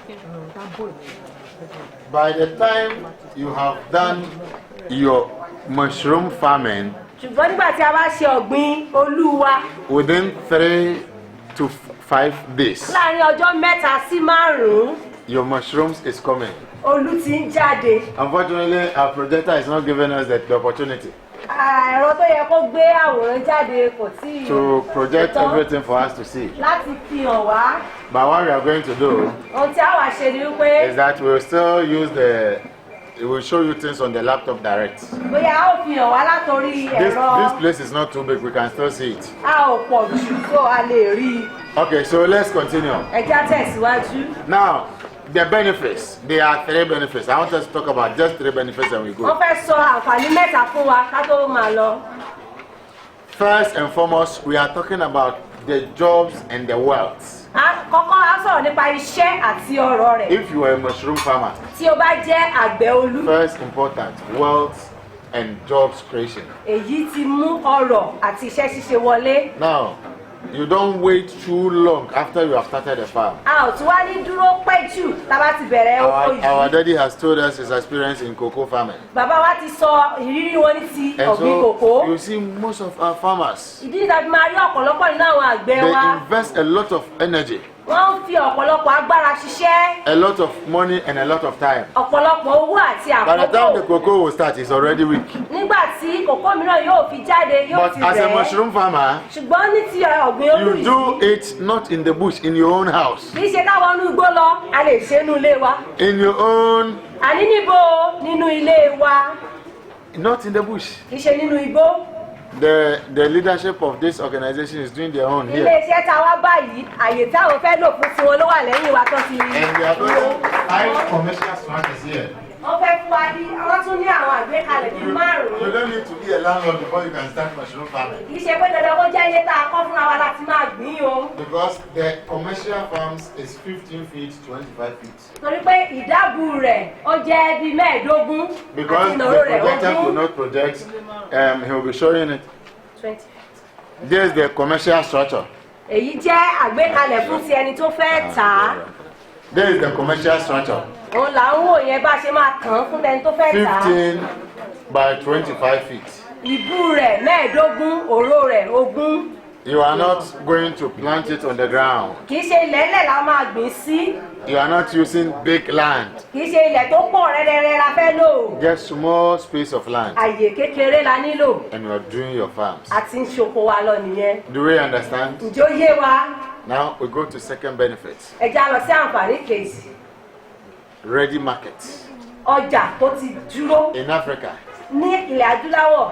a lot of people will talk about production. Ọ̀pọ̀ ènìyàn sọ̀rọ̀ nípa ká gbé nǹkan jáde. They will not think about market. Wọ́n ò ní ronú nípa bá a ṣe tà á. So people will put their energy Ìgbà táwọn ènìyàn bá kó agbára wọn and their money. àti owó wọn, The product will be ready wọ́n wá gbé jáde. and there's nowhere to sell it. Wá síbi tó fẹ́ tà á sí. And there's nobody to buy it. Kò sẹ́ni tó fẹ́ rà á lọ́wọ́ wọn. But AfriGlobal, Ṣùgbọ́n nílé iṣẹ́ AfriGlobal through AfriGlobal Fungi Health and Wealth Program, nípa ètò iṣẹ́ yìí ti ìní ọ̀rọ̀ has yìí. given Osun State Marketing Center. Wọ́n ti fún ìpínlẹ̀ Ọ̀ṣun ní ilé ìtajà. And you know the beautiful thing? Ǹjẹ́ ìmọ̀ tó tún wá rẹwà nípa rẹ̀? The Osun State Marketing Center is in Ile-Ife. Ibùgbé tá a ti ń tà á, tá a ti ń rà á, Ilé Ifẹ̀ ló wà ìdí apàtẹ́wọ́ ṣé ní wọ́n ọ̀dùn ní. Everyone harvest your mushroom. Bí a bá ṣe wá ń kéré olúwa, You just bring it to the center a ó gbé wá sí gbọ̀ngàn náà, and you have food. a ó sì fún wa lówó wa. Very, very simple. Ó jẹ́ ohun tó rọrùn. Then, under industrialization, Ní ti ilé iṣẹ́ dídá sílẹ̀, we are producing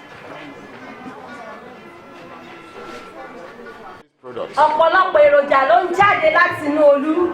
And so we'll go for the exhibition A fẹ́ wo àwọn èròjà wọ̀nyí and we are going to see the various products from the mushrooms àti àwọn ohun tá a ti gbé jáde láti inú olú. that we have produced with all of these mushrooms.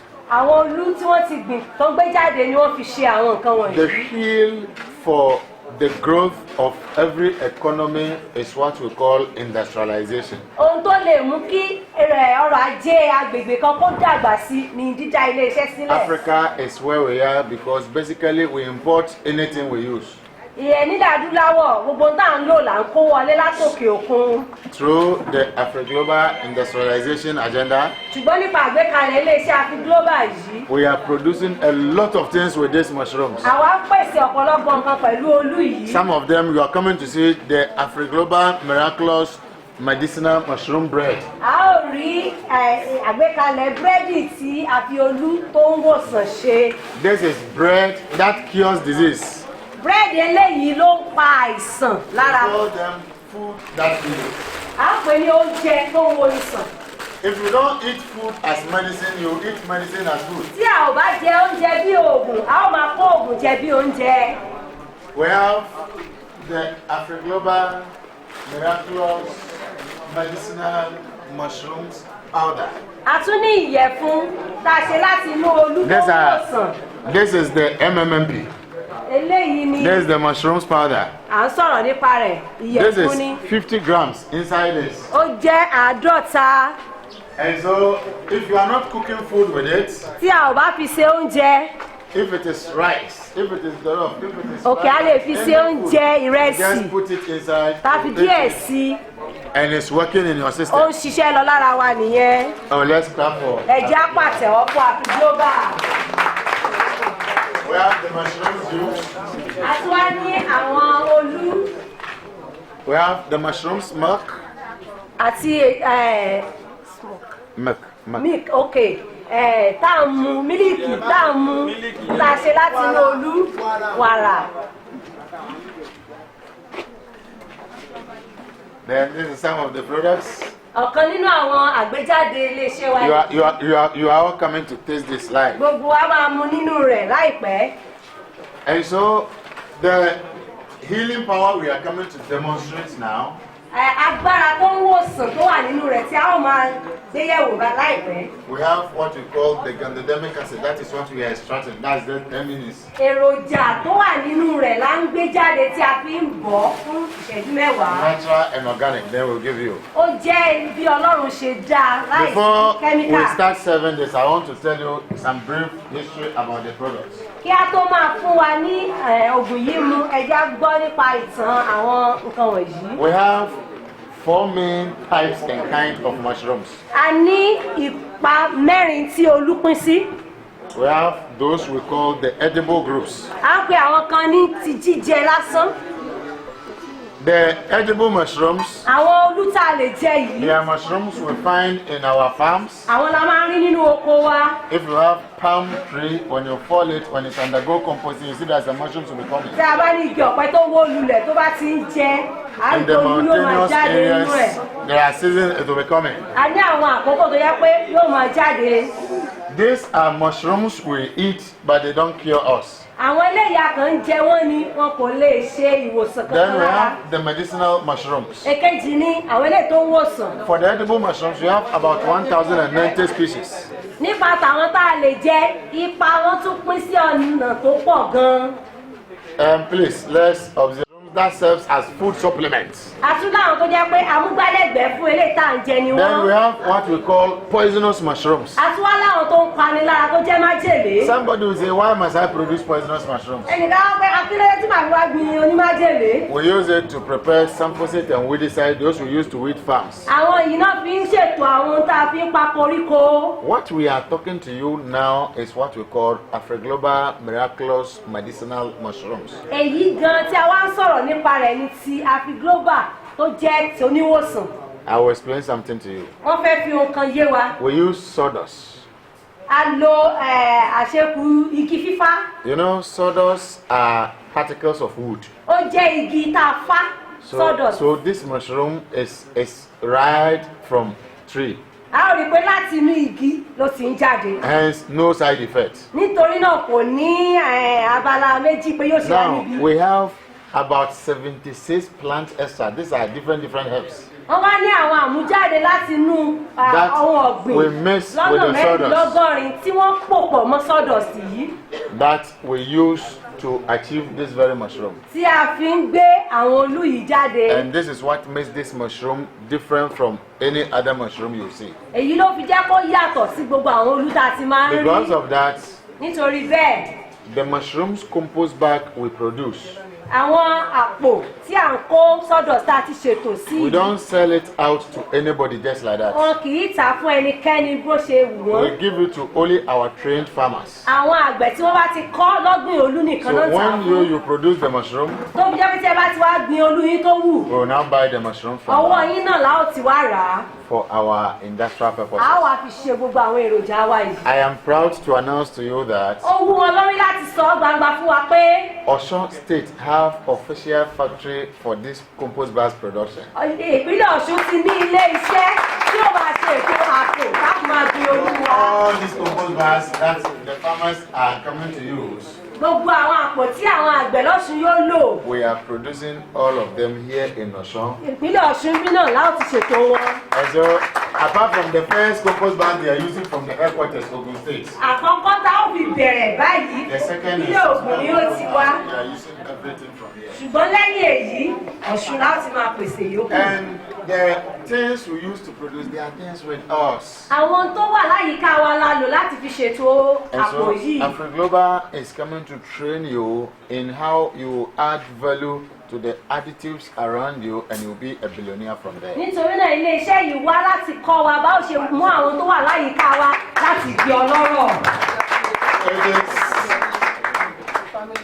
It is important to note Ó tún ṣe pàtàkì ká mọ̀ wípé that, Baba, as at now, cocoa 1 kilo is how much? nísinsìnyí tá a bá fẹ́ ta kílò kan kòkó èló ni sà. mi ò ní àìdí as much because kò tó ní ibì kan. It's fluctuating. Some Some are saying ẹ bá wa sọ tẹ bá wọ ẹjọ́ only 900. Pàtẹ́wọ̀. Help yourselves. 1 kilo of cocoa after you have done all the hazards and ní bezels. gbogbo wàhálà tá a máa ti ṣe ọ̀pọ̀lọpọ̀ ọdún. Let me show you something small about cocoa. ẹ̀já sọ nǹkan kékeré nípa kòkó. First of all, you acquire your land. a ó kọ́ ra ilẹ̀. You clear everything there. a ó tún ilẹ̀ ṣe a ó gé koríko kúrò. The trees, you have to remove them. a ó gé gbogbo igi tó bá wà ń bẹ̀ You kúrò. burn. You burn, àtúwá ṣe àgbẹ̀ ilẹ̀. and then let's assume you have finished your planting. ká wá gbà wípé àtẹ̀tí wá gbé tán báyìí. You'll be weeding continuously a ó máa roko sí i lóòrèkóòrè for 3 to 6 years. ní ọdún 3 sí 4. And so, our farmers, àwọn àgbẹ̀ wa by the time the cocoa even starts, nígbà tí kòkó náà bá tún jáde his waist is already off. ìbàdí wọn gan yóò ti lọ sí. And so, when the money comes, nígbà tó wọ́n bá wá dé you cannot enjoy it with mama wọ́n ti ẹ̀lẹ́ bá màmá gan tún gbádùn ẹ̀ because you're already off. torí pé ara gan ti ń gbogbo. Now, when you go and pluck the cocoa, nígbà tí a bá lọ ká kòkó you now have to crack all the pods one a after ti the other. ṣàpàdé rẹ̀ lọ́kọ̀ọ̀kan You now have to dry this. a wọ̀ jáde a sa You'll be mashing it on daily a basis. máa yí padà lójoojúmọ́. When it's raining. tójò bá wá It rọ̀ is raining now, anyway. tójò bá bẹ̀rẹ̀ Anyway, you báyìí live there. ṣé wà nífẹ̀ẹ́. Kíákíá. a máa sa Have to eré come and bọ̀ pack everything. pé òjò gbọ́dọ̀ pa kòkó o. Then when this is ready, nígbà tó wá gbẹ tán he said the farmer and the cocoa dries together. then when this is ready, nígbà tó wá tún gbẹ tán businessman will come and carry everything. olóko wa sì gbé gbogbo rẹ̀ lọ́wọ́ sanwó kékeré fún wa. Yesterday we were in OC. lánàá wà ní ìlú òsì. They said at times they will put it 850. wọ́n nígbà mìíràn wá tún lọ sí 900. ó dín At times they will bring it back. ó lè tún wá sẹ́yìn sí i. Oh. Mushroom farmer, ṣùgbọ́n fún àgbẹ̀ tó bá gbin olú you are doing it in your house. àkọ́kọ́ inú ilé wa No láti ṣe stress, kò sí wàhálà no kankan. chemical. kò sí No ìyẹ̀fun fertilizer. òyìnbó kankan kò sájílẹ̀. One of the tedious thing in cocoa is how you apply your urea and the fertilizers. ọ̀nà tó le jù nínú kòkó ni bá a ṣe ń fi ajílẹ̀ sí i. Very expensive. ó jẹ́ ohun tó gbowó sórí. Mushroom farmer, no ṣùgbọ́n fertilizer. fún àgbẹ̀ tó ń gbin olú kò sí tó ń jájílẹ̀. Then when it is ready, ìgbà tó bá ti wá jáde when you tán harvest, tá a sì ká 1 kilo is 1,500 naira. kílò kan ẹgbẹ̀rún méjì. Oh, ẹ pàtẹ́wọ̀, ẹ pàtẹ́wọ̀, ẹ pàtẹ́wọ̀. ẹ pàṣẹ wọ́n. So now, how many times is the mushroom expensive than the cocoa? ẹ jọ̀wọ́ ṣé ọ̀gbìn olúwa wọ́n ju ti kòkó lọ báyìí. And this is farming you are doing right in your house. èyí jẹ́ ọ̀gbìn tẹ́ ẹ̀ ń ṣe nínú ilé yín. You don't go to the bush. ẹ wọ́n ń gbọ́ lọ. When you go to America, tí ẹ bá lọ sí orílẹ̀-èdè the amẹ́ríkà farmers are the wealthiest. àwọn àgbẹ̀ wọn ló lówó jù. Because the land is not there. torí bá kò sí ilẹ̀ Their farms is in their house. oko wọn inú ilé wọn ló wà. And they make a lot of millions of dollars from the whole the house. wọ́n sì ń rí ọ̀pọ̀lọpọ̀ mílíọ̀nù dọ́là láti inú yàrá. In Africa, from somebody's house to his farm. ṣùgbọ́n ní ilẹ̀ adúláwọ̀ láti ilé gan sóko. This is about how many meters? ẹ jọ̀wọ́ máa tó ibùsọ̀ mélòó. How many kilometers? ibùsọ̀ mélòó. By the time you reach there, you are tired. ká tó dóko gan ti rẹ̀ wá. You have to go and rest. ká ọkọ sinmi. Before you see, farmer don't sleep. ẹ tó rí àgbẹ̀ ti sùn lọ. By the time you wake up, it's 3 o'clock. gbà tó bá jẹ́ aago mẹ́ta ti lù. He will now eat. yóò jẹun. In what time? awo ago. àwọn máa wọ́ lọ sílé. AfriGlobal is redefining Africa and agriculture in Africa. ilé iṣẹ́ yìí fẹ́ tún ọ̀gbìn ṣe ní ilẹ̀ adúláwọ̀.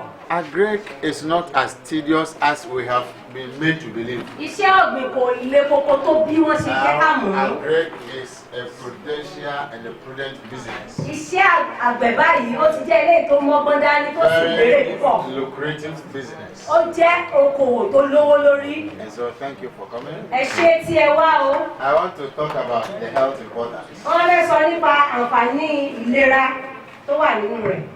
I have been given signal by my head of marketing that it is still not ready. wọ́n sọ fún wa pé kò tí ì ṣetán. There is a saying that the wheel of justice moves slowly. wọ́n ní ìrìnàjò sí àṣeyọrí díẹ̀díẹ̀ ni. But gradually we'll get to the destination. ṣùgbọ́n kẹ̀rẹ̀kẹ̀rẹ̀ a ó dé ibi tí à ń lọ. Now, who is here who have Android phone with data? I want us to see something. Ẹjọ́ ta ló ní ẹ̀rọ tó pawọ́ sókè dáradára kó lè I want us to wọ ayélujára pẹ̀lú dátà. check something about the products. Wọ́n fẹ́ ká wo nǹkan kan nípa àwọn It is èròjà wa good. yìí. You read about the product and you know that it is not a local something. Ó dára kákà nípa àwọn èròjà wa yìí. Ká mọ̀ pé kì í ṣe tilẹ̀ yìí nìkan. We are going to look at things from Scientific Advisory Board USA A ó rí pé àwọn àjọ and a lot of research bodies in Nigeria here sáyẹ́ǹsì lórí òkè òkun have àti done ilẹ̀ a yìí. lot of powerful research on this mushroom. Wọ́n ti ṣe àyẹ̀wò gidigidi lórí àwọn And some olú. diseases that the whole world is looking for medicines. Àwọn àìsàn tí gbogbo àgbáyé ń wá oògùn It fún. will interest you to know that. Mo mọ̀ pé yóò gún yín lórí láti mọ̀ wípé Let me pause it from there. Let me look for somebody whose phone is ready so that we can. ǹjẹ́ ayé ẹni tí ó ní irú ẹ̀rọ ìbánisọ̀rọ̀ bẹ́ẹ̀ Android phone with data. Okay.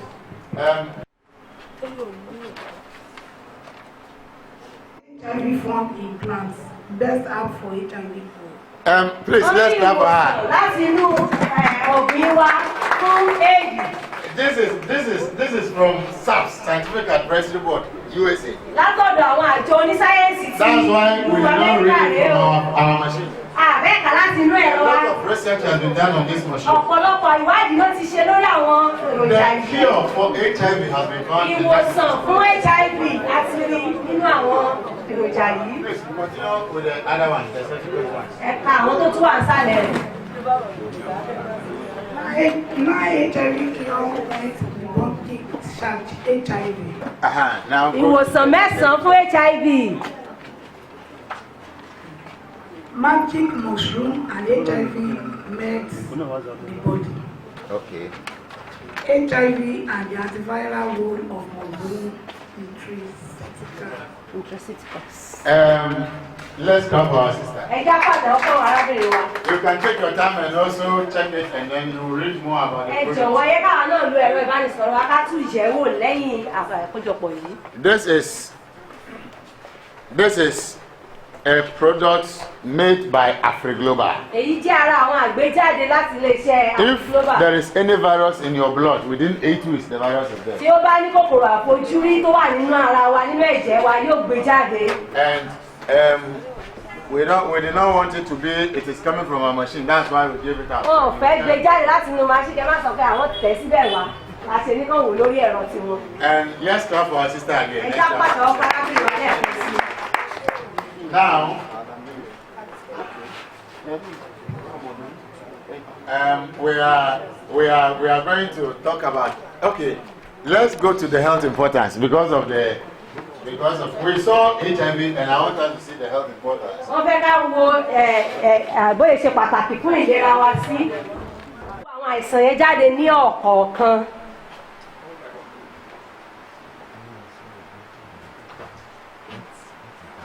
Okay, okay. Wọ́n ní ká tẹ health importance of magical medicinal mushroom.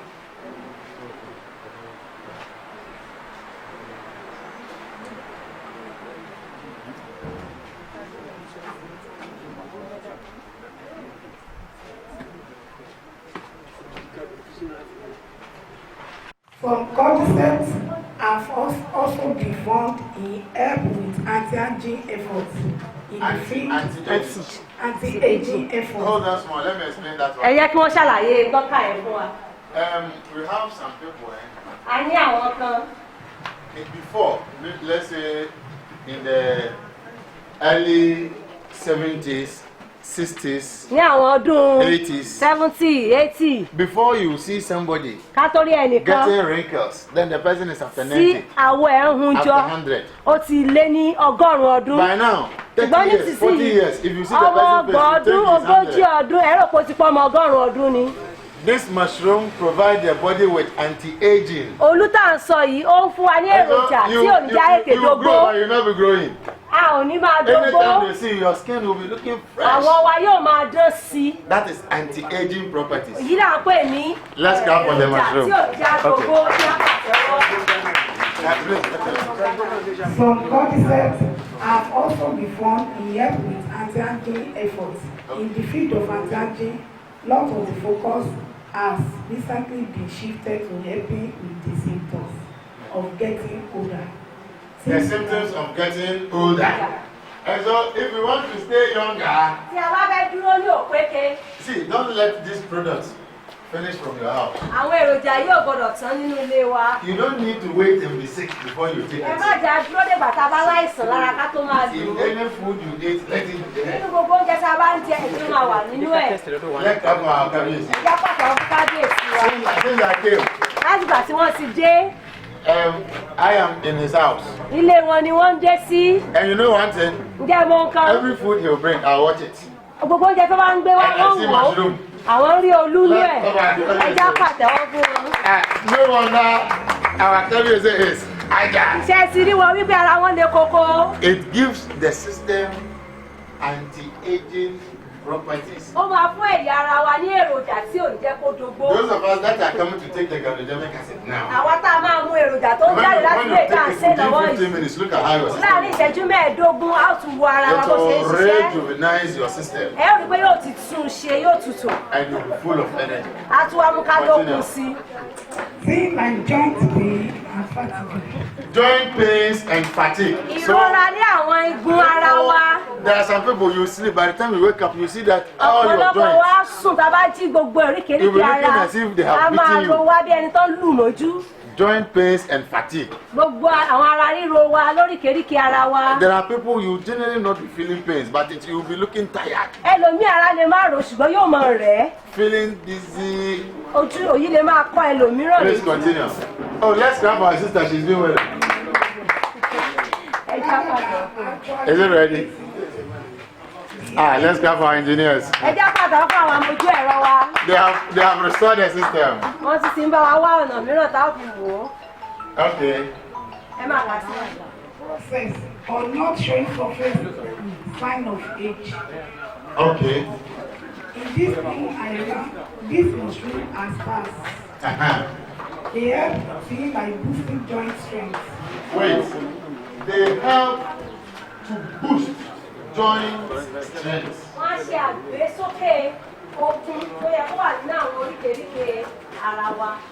They help to boost joint strength. Keeping fatigue at bay and even happy up people's self-drives. It helps to save lives. Let's clap for it. Oh, our family is sick.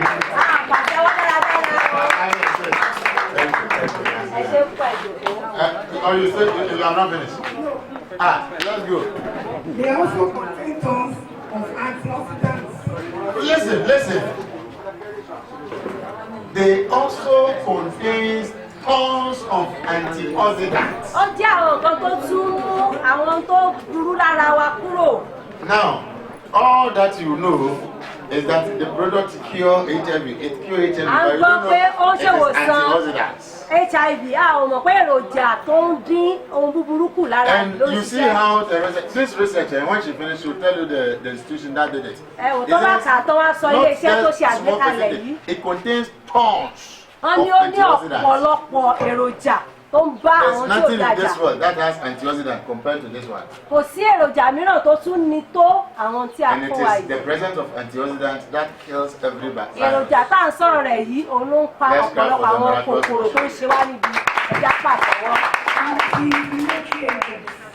Anti-inflammatory agents. You understand? Yes. Yes, anything. Multi-suffering.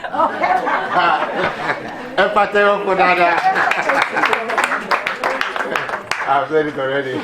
Okay, multi-suffering. Okay, we are going. Let's go.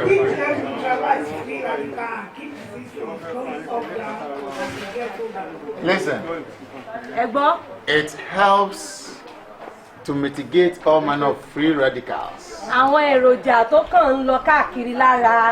And so people will not understand. They will ask you about what is your secret. Every time they see you, you'll be growing younger. Okay, And first of all, you say my secret is God.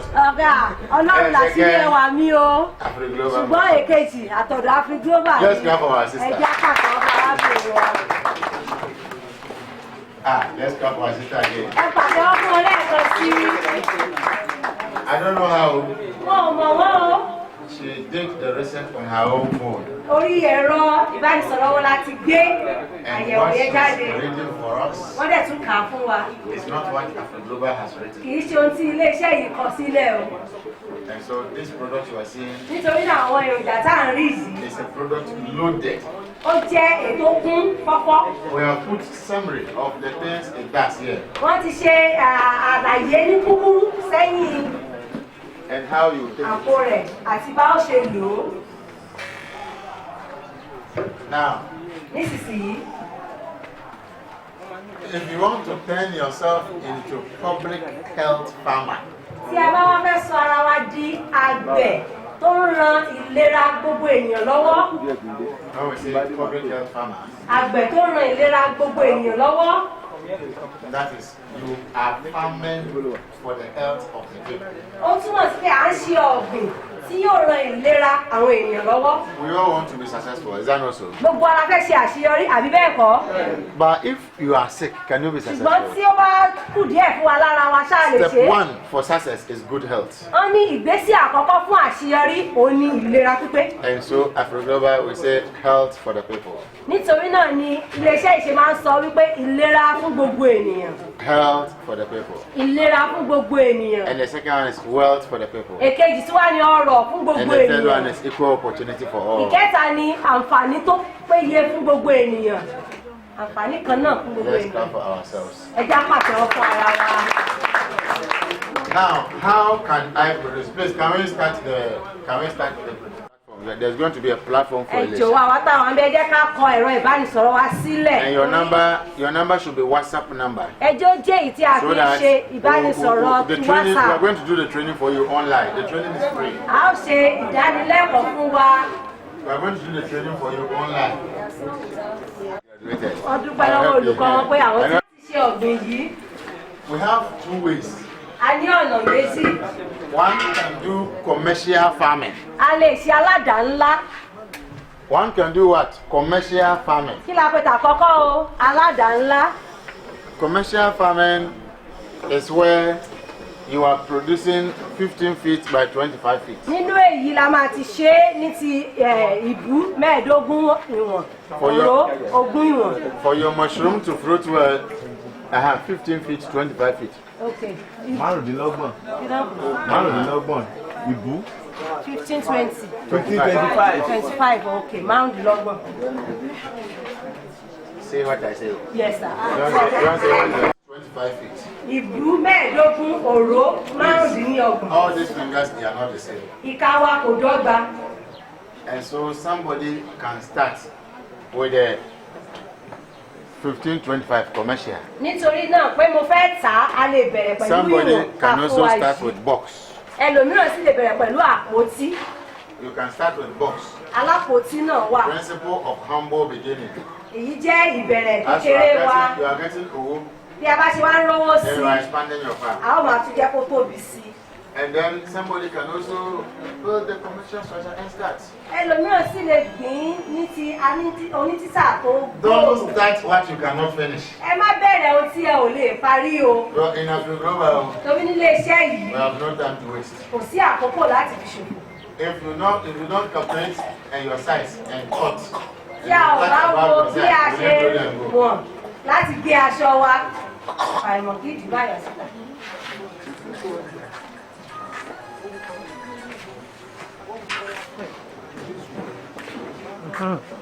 Ó dábàá sọ.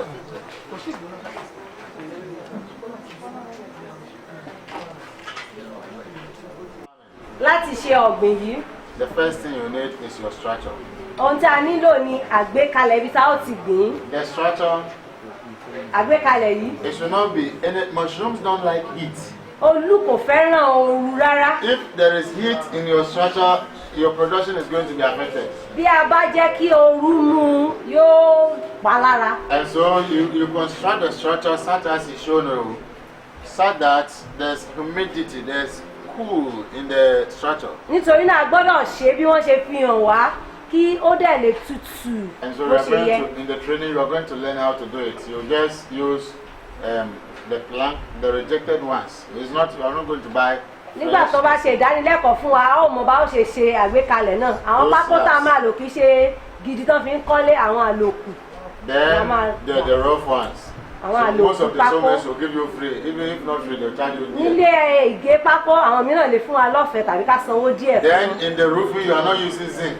Tí a bá fẹ́ wá ṣe òrùlé a kò ní lo Or páànù. iron. A ò gbọ́dọ̀ lo páànù kankan. You are going to use either thatch or bamboo.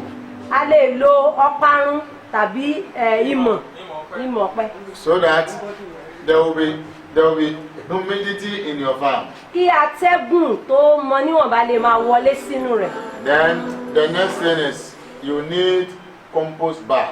Ohun tó tún kàn ní pé a wá nílò àwọn àpò tá a ti ṣètò. Now for the compost bag, Fún àpò tá a ti ṣètò yìí, AfriGlobal have our secret items we use to produce our compost bags. ilé-iṣẹ́ yìí ní àwọn ohun tí a kò fi hàn gbogbo ènìyàn tó wà nínú àwọn àpò náà.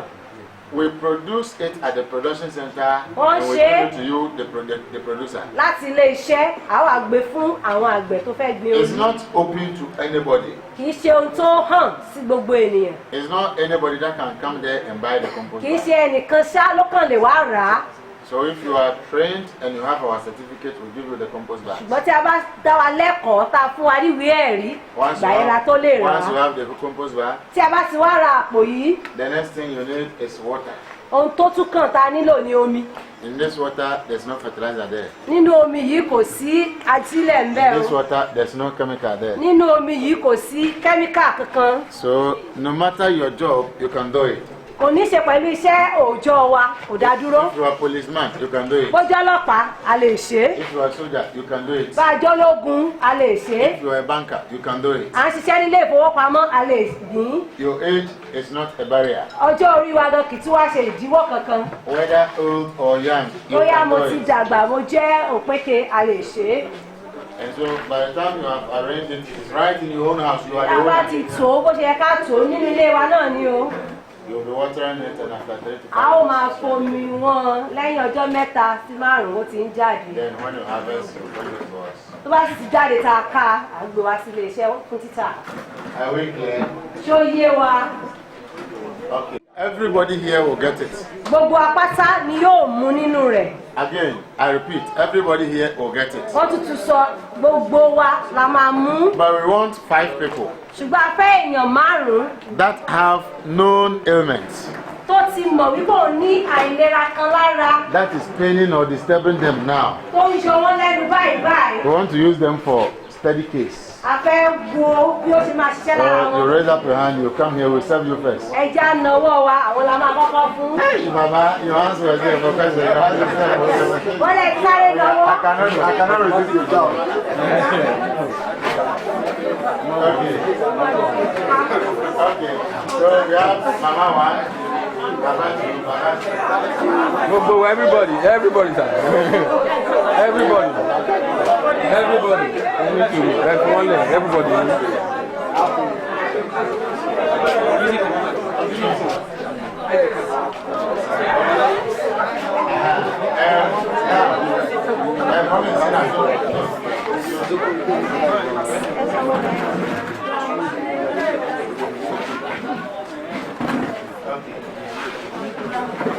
All right, what I'm going to do is that.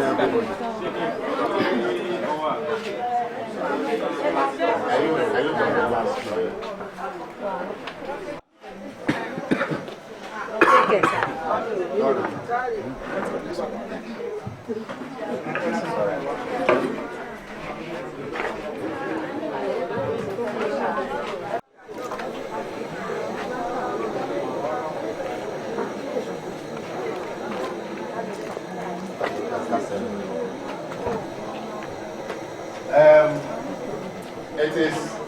It is hot small. Ó sì gbóná o. So when you get it, you just be lingering it small for you to. Tí wọ́n bá ti gbé fún wa, ẹ jẹ́ afẹ́ atẹ́gùn sí. I believe this one is off camera. Sorry. These are the various. Remaining one. Remaining one. No.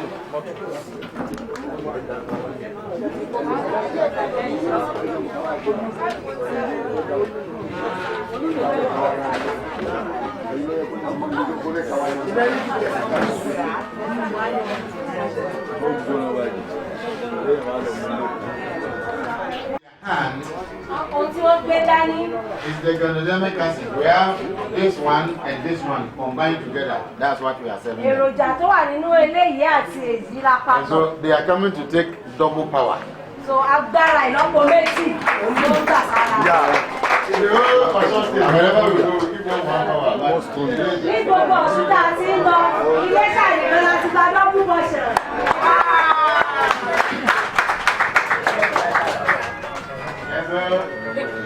Just in the next 15 minutes. Níbi ìṣẹ́jú mẹ́ẹ̀ẹ́dógún sí àsìkò We yìí. will start counting down. Àwọn máa kà á lẹ́yìn ìgbà tó bá ti ní. Ó ní àìsàn kan tó ń pa àwọn obìnrin kíákíá báyìí táwọn pè ní Who has heard jẹjẹrẹ of breast cancer ọyàn. before? Ta ló ti gbọ́ nípa jẹjẹrẹ ọyàn?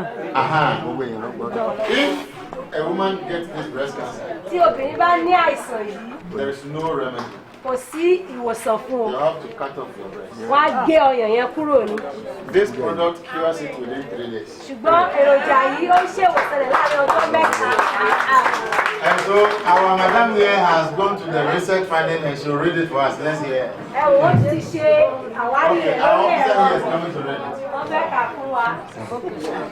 Home remedy for cancer, 100% breast cancer remedy. Ìṣètò ìwòsàn fún jẹjẹrẹ ọyàn nínú ilé wa. 100% Ó ní remedy for breast cancer. ìpè ó péye dájúdájú.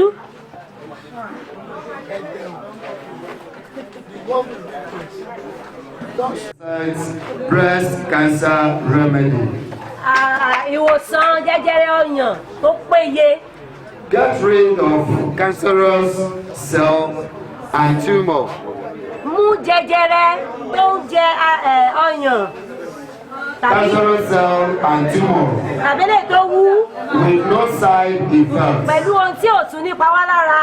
Put an end to cancer without shame. Oh, let's Òpin clap sí for jẹjẹrẹ Jesus. láìsí wàhálà.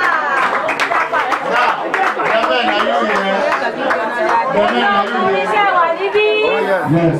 We have one cancer we call prostate cancer. A tún ní ti àwọn ọkùnrin náà It is disturbing men from 40 years. tó ń yọ àwọn ọkùnrin lẹ́nu láti ogójì ọdún sókè. We have to put tube in your manhood. Ẹlòmíràn wá kí ọkùn wọnú nǹkan ọmọkùnrin ẹ̀. Let's see what AfriGlobal Miraculous Medicinal Mushroom do for prostate cancer in just 4 days. Ẹja wo tí èròjà yìí ṣe láàrin ọjọ́ mẹ́rin fún ọkùnrin bẹ́ẹ̀. His Royal Highness Apostle Oba Solomon. Àwọn bàbá wa kábíyèsí sì ta oògùn yìí fún ẹni tó ní jẹjẹrẹ ọyàn. Ilé-Ifẹ̀. So we'll give him the microphone for us to tell us. Wọ́n á tún sọ fún wa. hallelujah. Hallelujah.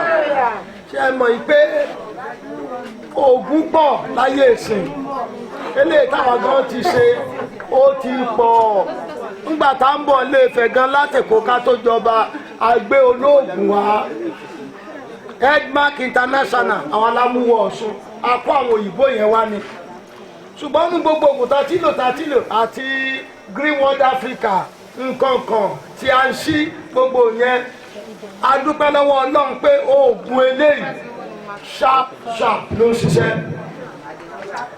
Yes, number 1 èmi gangan lè rí ara mi yàtọ̀ fáwọn tá a treat kílẹ̀ tó mọ́ mo lè tọ̀ lẹ́ẹ̀márùn-ún nígbà mo bẹ̀rẹ̀ sí lo ẹ̀kan ni mo ń tọ̀. Number 2 mọ̀mọ́ ẹ̀dẹ́ CAC lẹ́dẹ́ ó wá ra pọ́ńdà yẹn níbi ìjẹ́ ìrìn àbí ìjárùn kò sọ fún wa pé ẹni tó ní àrùn jẹjẹrẹ ló ń fẹ́ lò fún last week nígbà tó máa dé ìjẹta ó ní òun mọ̀ fún ẹnìkan tó ní àrùn jẹjẹrẹ tó ti náwó ní ọmú ẹ̀ gbogbo ẹ̀ ti kẹ́ ẹ̀ ó ti wà ní ìnira ó ní lòun bá fún pé kó lò ó ní sọlọ́ wá sáré bá àwọn olójọ́ kẹta pé àrùn jẹjẹrẹ mọ̀ ti lọ pé òun mọ̀ ti ń sàn pé ìnira mọ̀ ti lọ pé kánjọ kọ́mọ̀jọ tán kọ́ bá wà mí náà gbọ̀ngàn wá wá lánàá pé òun fẹ́ rà mí. Yorùbá mi yọ ọ̀rẹ́ mi tí mo fún ní ọ́fíìsì tàjọ́ ń lo ẹ̀fà òun ló sì kejì mi tàjọ́ ń lo ọ́fíìsì ó ti wọ ọdún kan ó lé tó ti ní prostate cancer ọdún kan ó lé tó ti ń jókòó sílé tí ò lè jáde tí ò lè wá sọ́fíìsì mọ́ adẹ̀ ti lórí síríṣi ògùn wọ́n ní àlùbọ́sà wọ́n ní àlùbọ́sà wọ́n ní ṣẹ́gíbítì á lò kò sóògùn láti lò ṣùgbọ́n gbò bẹ̀rẹ̀ sí lo pọ́ńdà yẹn ó ní wọ́n ló kọ́kọ́ bẹ̀rẹ̀ sí alákọ́kọ́ ní òun kìíní yẹn fún ẹ̀ fún pain tẹ́lẹ̀ tó bá gbẹ́sẹ̀ lání yé tó bá gbẹ́sẹ̀ sílẹ̀ ó ti rù sọgbà tó bá lo ògùn yẹn ó ní gbogbo alákọ́kọ́ ní ń gbò ya ara ti jù báyìí ó ní kí n dọ̀tún ọlọ́run kí n má jẹ́ kó tán kí n bá òun rà sí lẹ́yìn bẹ́ẹ̀ ó dúró dè bẹ́ẹ̀ ẹni tí máa fi rán sí nìyẹn. So àwọn oògùn tó ń ṣiṣẹ́ lóògùn yìí tó dá wa lójú ẹni tí jẹjẹrẹ tó ń ṣe lẹ́sẹ̀ tó ti ń wo egun ẹ̀ tó fẹ́ gé pọ́ńdà yẹn náà lò fún ó sùn. Olórí ńgbà tó bóyá kìíní tó ti dáná ní ìtọ́jú lọ́wọ́ ó ń la bùsí tó wò sàn. Nítorí náà kò sí tó iṣẹ́ tó ń ṣe ó kọjá nọ́mbà 76 tẹ̀sán mẹ́rìndínlọ́gọ́rin ó jù bẹ́ẹ̀ lọ fún ẹ bá ti lò àìsàn tẹ́ẹ̀mọ̀ kan ṣe yín ó máa mú kúrò èyí tẹ́ẹ̀mọ̀ kan ṣe yín ó máa mú kúrò ìwọ́n náà rọ́dà mi mo ra ìkan fún un kókó lọ lò nígbà tí ẹ̀ka tó bá mi ojú ẹ̀ mo ti rí kó ti lò kó lẹ́ẹ̀ ti lò ní ẹ̀ ó ní kí n lọ lọ́dẹ̀ pé kì í ṣe sẹ́kàn ló ń ṣe mo rí gbogbo èmi mọ̀ pé nǹkan kan ṣe tí ò fẹ́ kí n mọ̀ ṣùgbọ́n ojú ẹ̀ mo ti rí pé ó ti lò gbogbo ti lò sọ́tọ́rí náà oògùn tó ń ṣiṣẹ́ ni bá a bá fi ìgbàgbọ́ bẹ̀rẹ̀ sí lò á fòkò fọ́nà yóò dára fún un. Almost time. Àkókò tí a lè lò pẹ̀lú àkójọpọ̀ àwọn tó ń gbin olú tó ń ṣètò rẹ̀ tó sì kó lọ sókè òkun. The subscription fee is 16,000. Ẹgbẹ̀rún mẹ́rìndínlógún péré ló máa ná wa. Once you have subscribed, tí a ó fi gba fọ́ọ̀mù. it is once in your lifetime. Ẹ̀ẹ̀kan ṣoṣo yẹn náà la máa sanwó mọ́. It is once in your lifetime. Ẹ̀ẹ̀kan ni owó fọ́ọ̀mù You have your sísan. certification. A tún fún wa ní ìwé ẹ̀rí. You have the chance to buy your compost bags. A tún lè láǹfààní àti ra You àwọn just àpò. prepare your structure in your own house. A ó ṣe àgbékalẹ̀ wá sílé wa. But for the training, we will train you free. Ní ti ìdánilẹ́kọ̀ọ́ ọ̀fẹ́ ni. We can't, because we have another meeting by 3 o'clock. A ní ìpàdé mìíràn láago mẹ́ta ní Ifẹ̀. And already, people are already starting, their arrival is now. Àwọn èèyàn á ti máa dé báyìí. So we have to be on our way. Àwọn náà gbọ́dọ̀ tètè máa lọ. We have left the forms with the leadership. Wọ́n ti kó ìwé náà sílẹ̀ fún àwọn adarí These wa forms, níbí. if you know you want to join, you have Tí a bá mọ̀ to pé a fẹ́ darapọ̀. finish with your forms today. A gbọ́dọ̀ kọ́ sí fọ́ọ̀mù wa tán lónìí. We'll collect the forms back today. A ó gbà á padà lónìí. Now, the mushroom bread. Bread láti inú olú yìí. This one you see here is for exhibition purpose. Èyí tá a mú dání fún àfihàn ni. Mass production is coming and you are going to get 6 points and you'll be getting it. Láìpẹ́ a ó máa ṣe lọ́pọ̀lọpọ̀ fún àwọn If tí you yóò máa want to tà á. buy the mushroom Tí a powder, bá fẹ́ ra ìyẹ̀fun olú. when you have this in your house, Tí a bá ní èyí nínú ilé wa. any food, you just put small inside. A ó máa fi díẹ̀ rẹ̀ sínú oúnjẹ tá a bá fẹ́ If jẹ. the product is good, you don't need plenty. Tí èròjà bá dára kò ṣe Just pé this ká lò small, do the lọ́pọ̀lọpọ̀. wonders. Eléyìí nìkan yóò ṣe ìyanu. 1,000 naira. Ẹgbẹ̀rún mẹ́rin náírà péré ni. So we have 2 kilos of mushroom inside. Ó jẹ́ kílò méjì olú la fi We ṣe é. buy 1 kilo 1,500 from the farmers. Kílò kan ẹgbẹ̀rún kan àbọ̀ lọ́wọ́ àgbẹ̀. And so it is only 1,000 on top. ǹjẹ́ ẹ rí pé a kàn fi ẹgbẹ̀rún kan lé And that 1,000 majority is for the parties. àti tó tún kù gan fún àwọn olùtajà wa ni wọ́n. Then we have the dried. èyí tí a ti ságbẹ olúrè. This one is also 6,000. ẹgbẹ̀rún mẹ́fà ni eléyìí. If you have this, tí a bá ní eléyìí. you can put this in your food anytime you want. a lè tún fi ṣe oúnjẹ wa. And then we have, no, you eat it as meat. a ó fi ṣe ẹran sínú oúnjẹ wa a ó sè é. This is mushroom peanuts. a tún ṣe ìjáde ẹ̀pà tá a fi ìyẹ̀fun yí ṣùgbọ́n olú la fi ṣe èyí tá a fi yí fáwọn tá a fẹ́ràn láti máa jẹ ẹ̀pà dídùn. And so may God bless you. kí ọlọ́run kó kún fún wa. ẹ ṣe gan. Your name, where you are coming from, what was doing you, and now. My name is Mrs. Sotini Adeshike. I'm from Olawutoloye. They call it arthritis. Was in Bible fasting some days ago. At least I was unable to go. Everybody will pity me. But now I can live to. Hallelujah. Oh,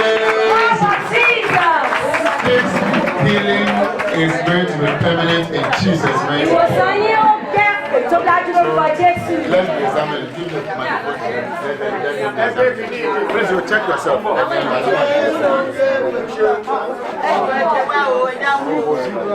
orúkọ mi ni dókà tó ń sáré. mo dúpẹ́ lọ́wọ́ ọlọ́run níṣẹ́ tí mo wá síbí ìlànà. I thank God that I come here. bí mo ṣe mu oògùn yẹn nísìnyí. as she takes the medicine. inú mi tún ṣẹ́tù then mo tún làágùn dáadáa. stomach is settled and she is able to sweat. Oh, let's clap for Jesus. ẹ já pàṣẹ fún Jésù. That stomach was empty. And the stomach is now settled. And she is able to sweat. wọ́n sì làágùn. And so please, because of our time, we nítorí can àkókò ẹ̀jọ̀ ẹ̀já máa tún wọ ara wa sí. we can keep on checking ourselves ẹ̀yà ká túbọ̀ máa wọ ara wa. and our pains, how it was and how it is now, we can ohun testify. tó ń ro wá lára tẹ́lẹ̀ àti bá lára wa ṣe rí báyìí.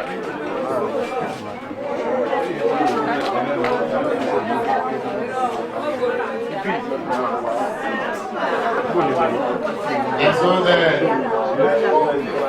Lord, we give you thanks, we give you praise. ọlọ́run ayọ̀. We started in your name. a bẹ̀rẹ̀ ní orúkọ rẹ. Grace us with your mercies. o sì fún wa ní àánú rẹ. Praise you for the numerous testimonies. a dúpẹ́ fún àwọn ẹ̀rí. Anybody that came here today, gbogbo àwọn tó wá sí i lónìí. those that have taken the products, àwọn tó ti lo èròjà let náà. everybody receive testimony in jẹ́ kí Jesus' gbogbo name. àwọn ní ẹ̀rí lórúkọ Thank Jésù. you in the name of Jesus. a dúpẹ́ ní orúkọ Amen. Jésù Olúwa wa. Àmín.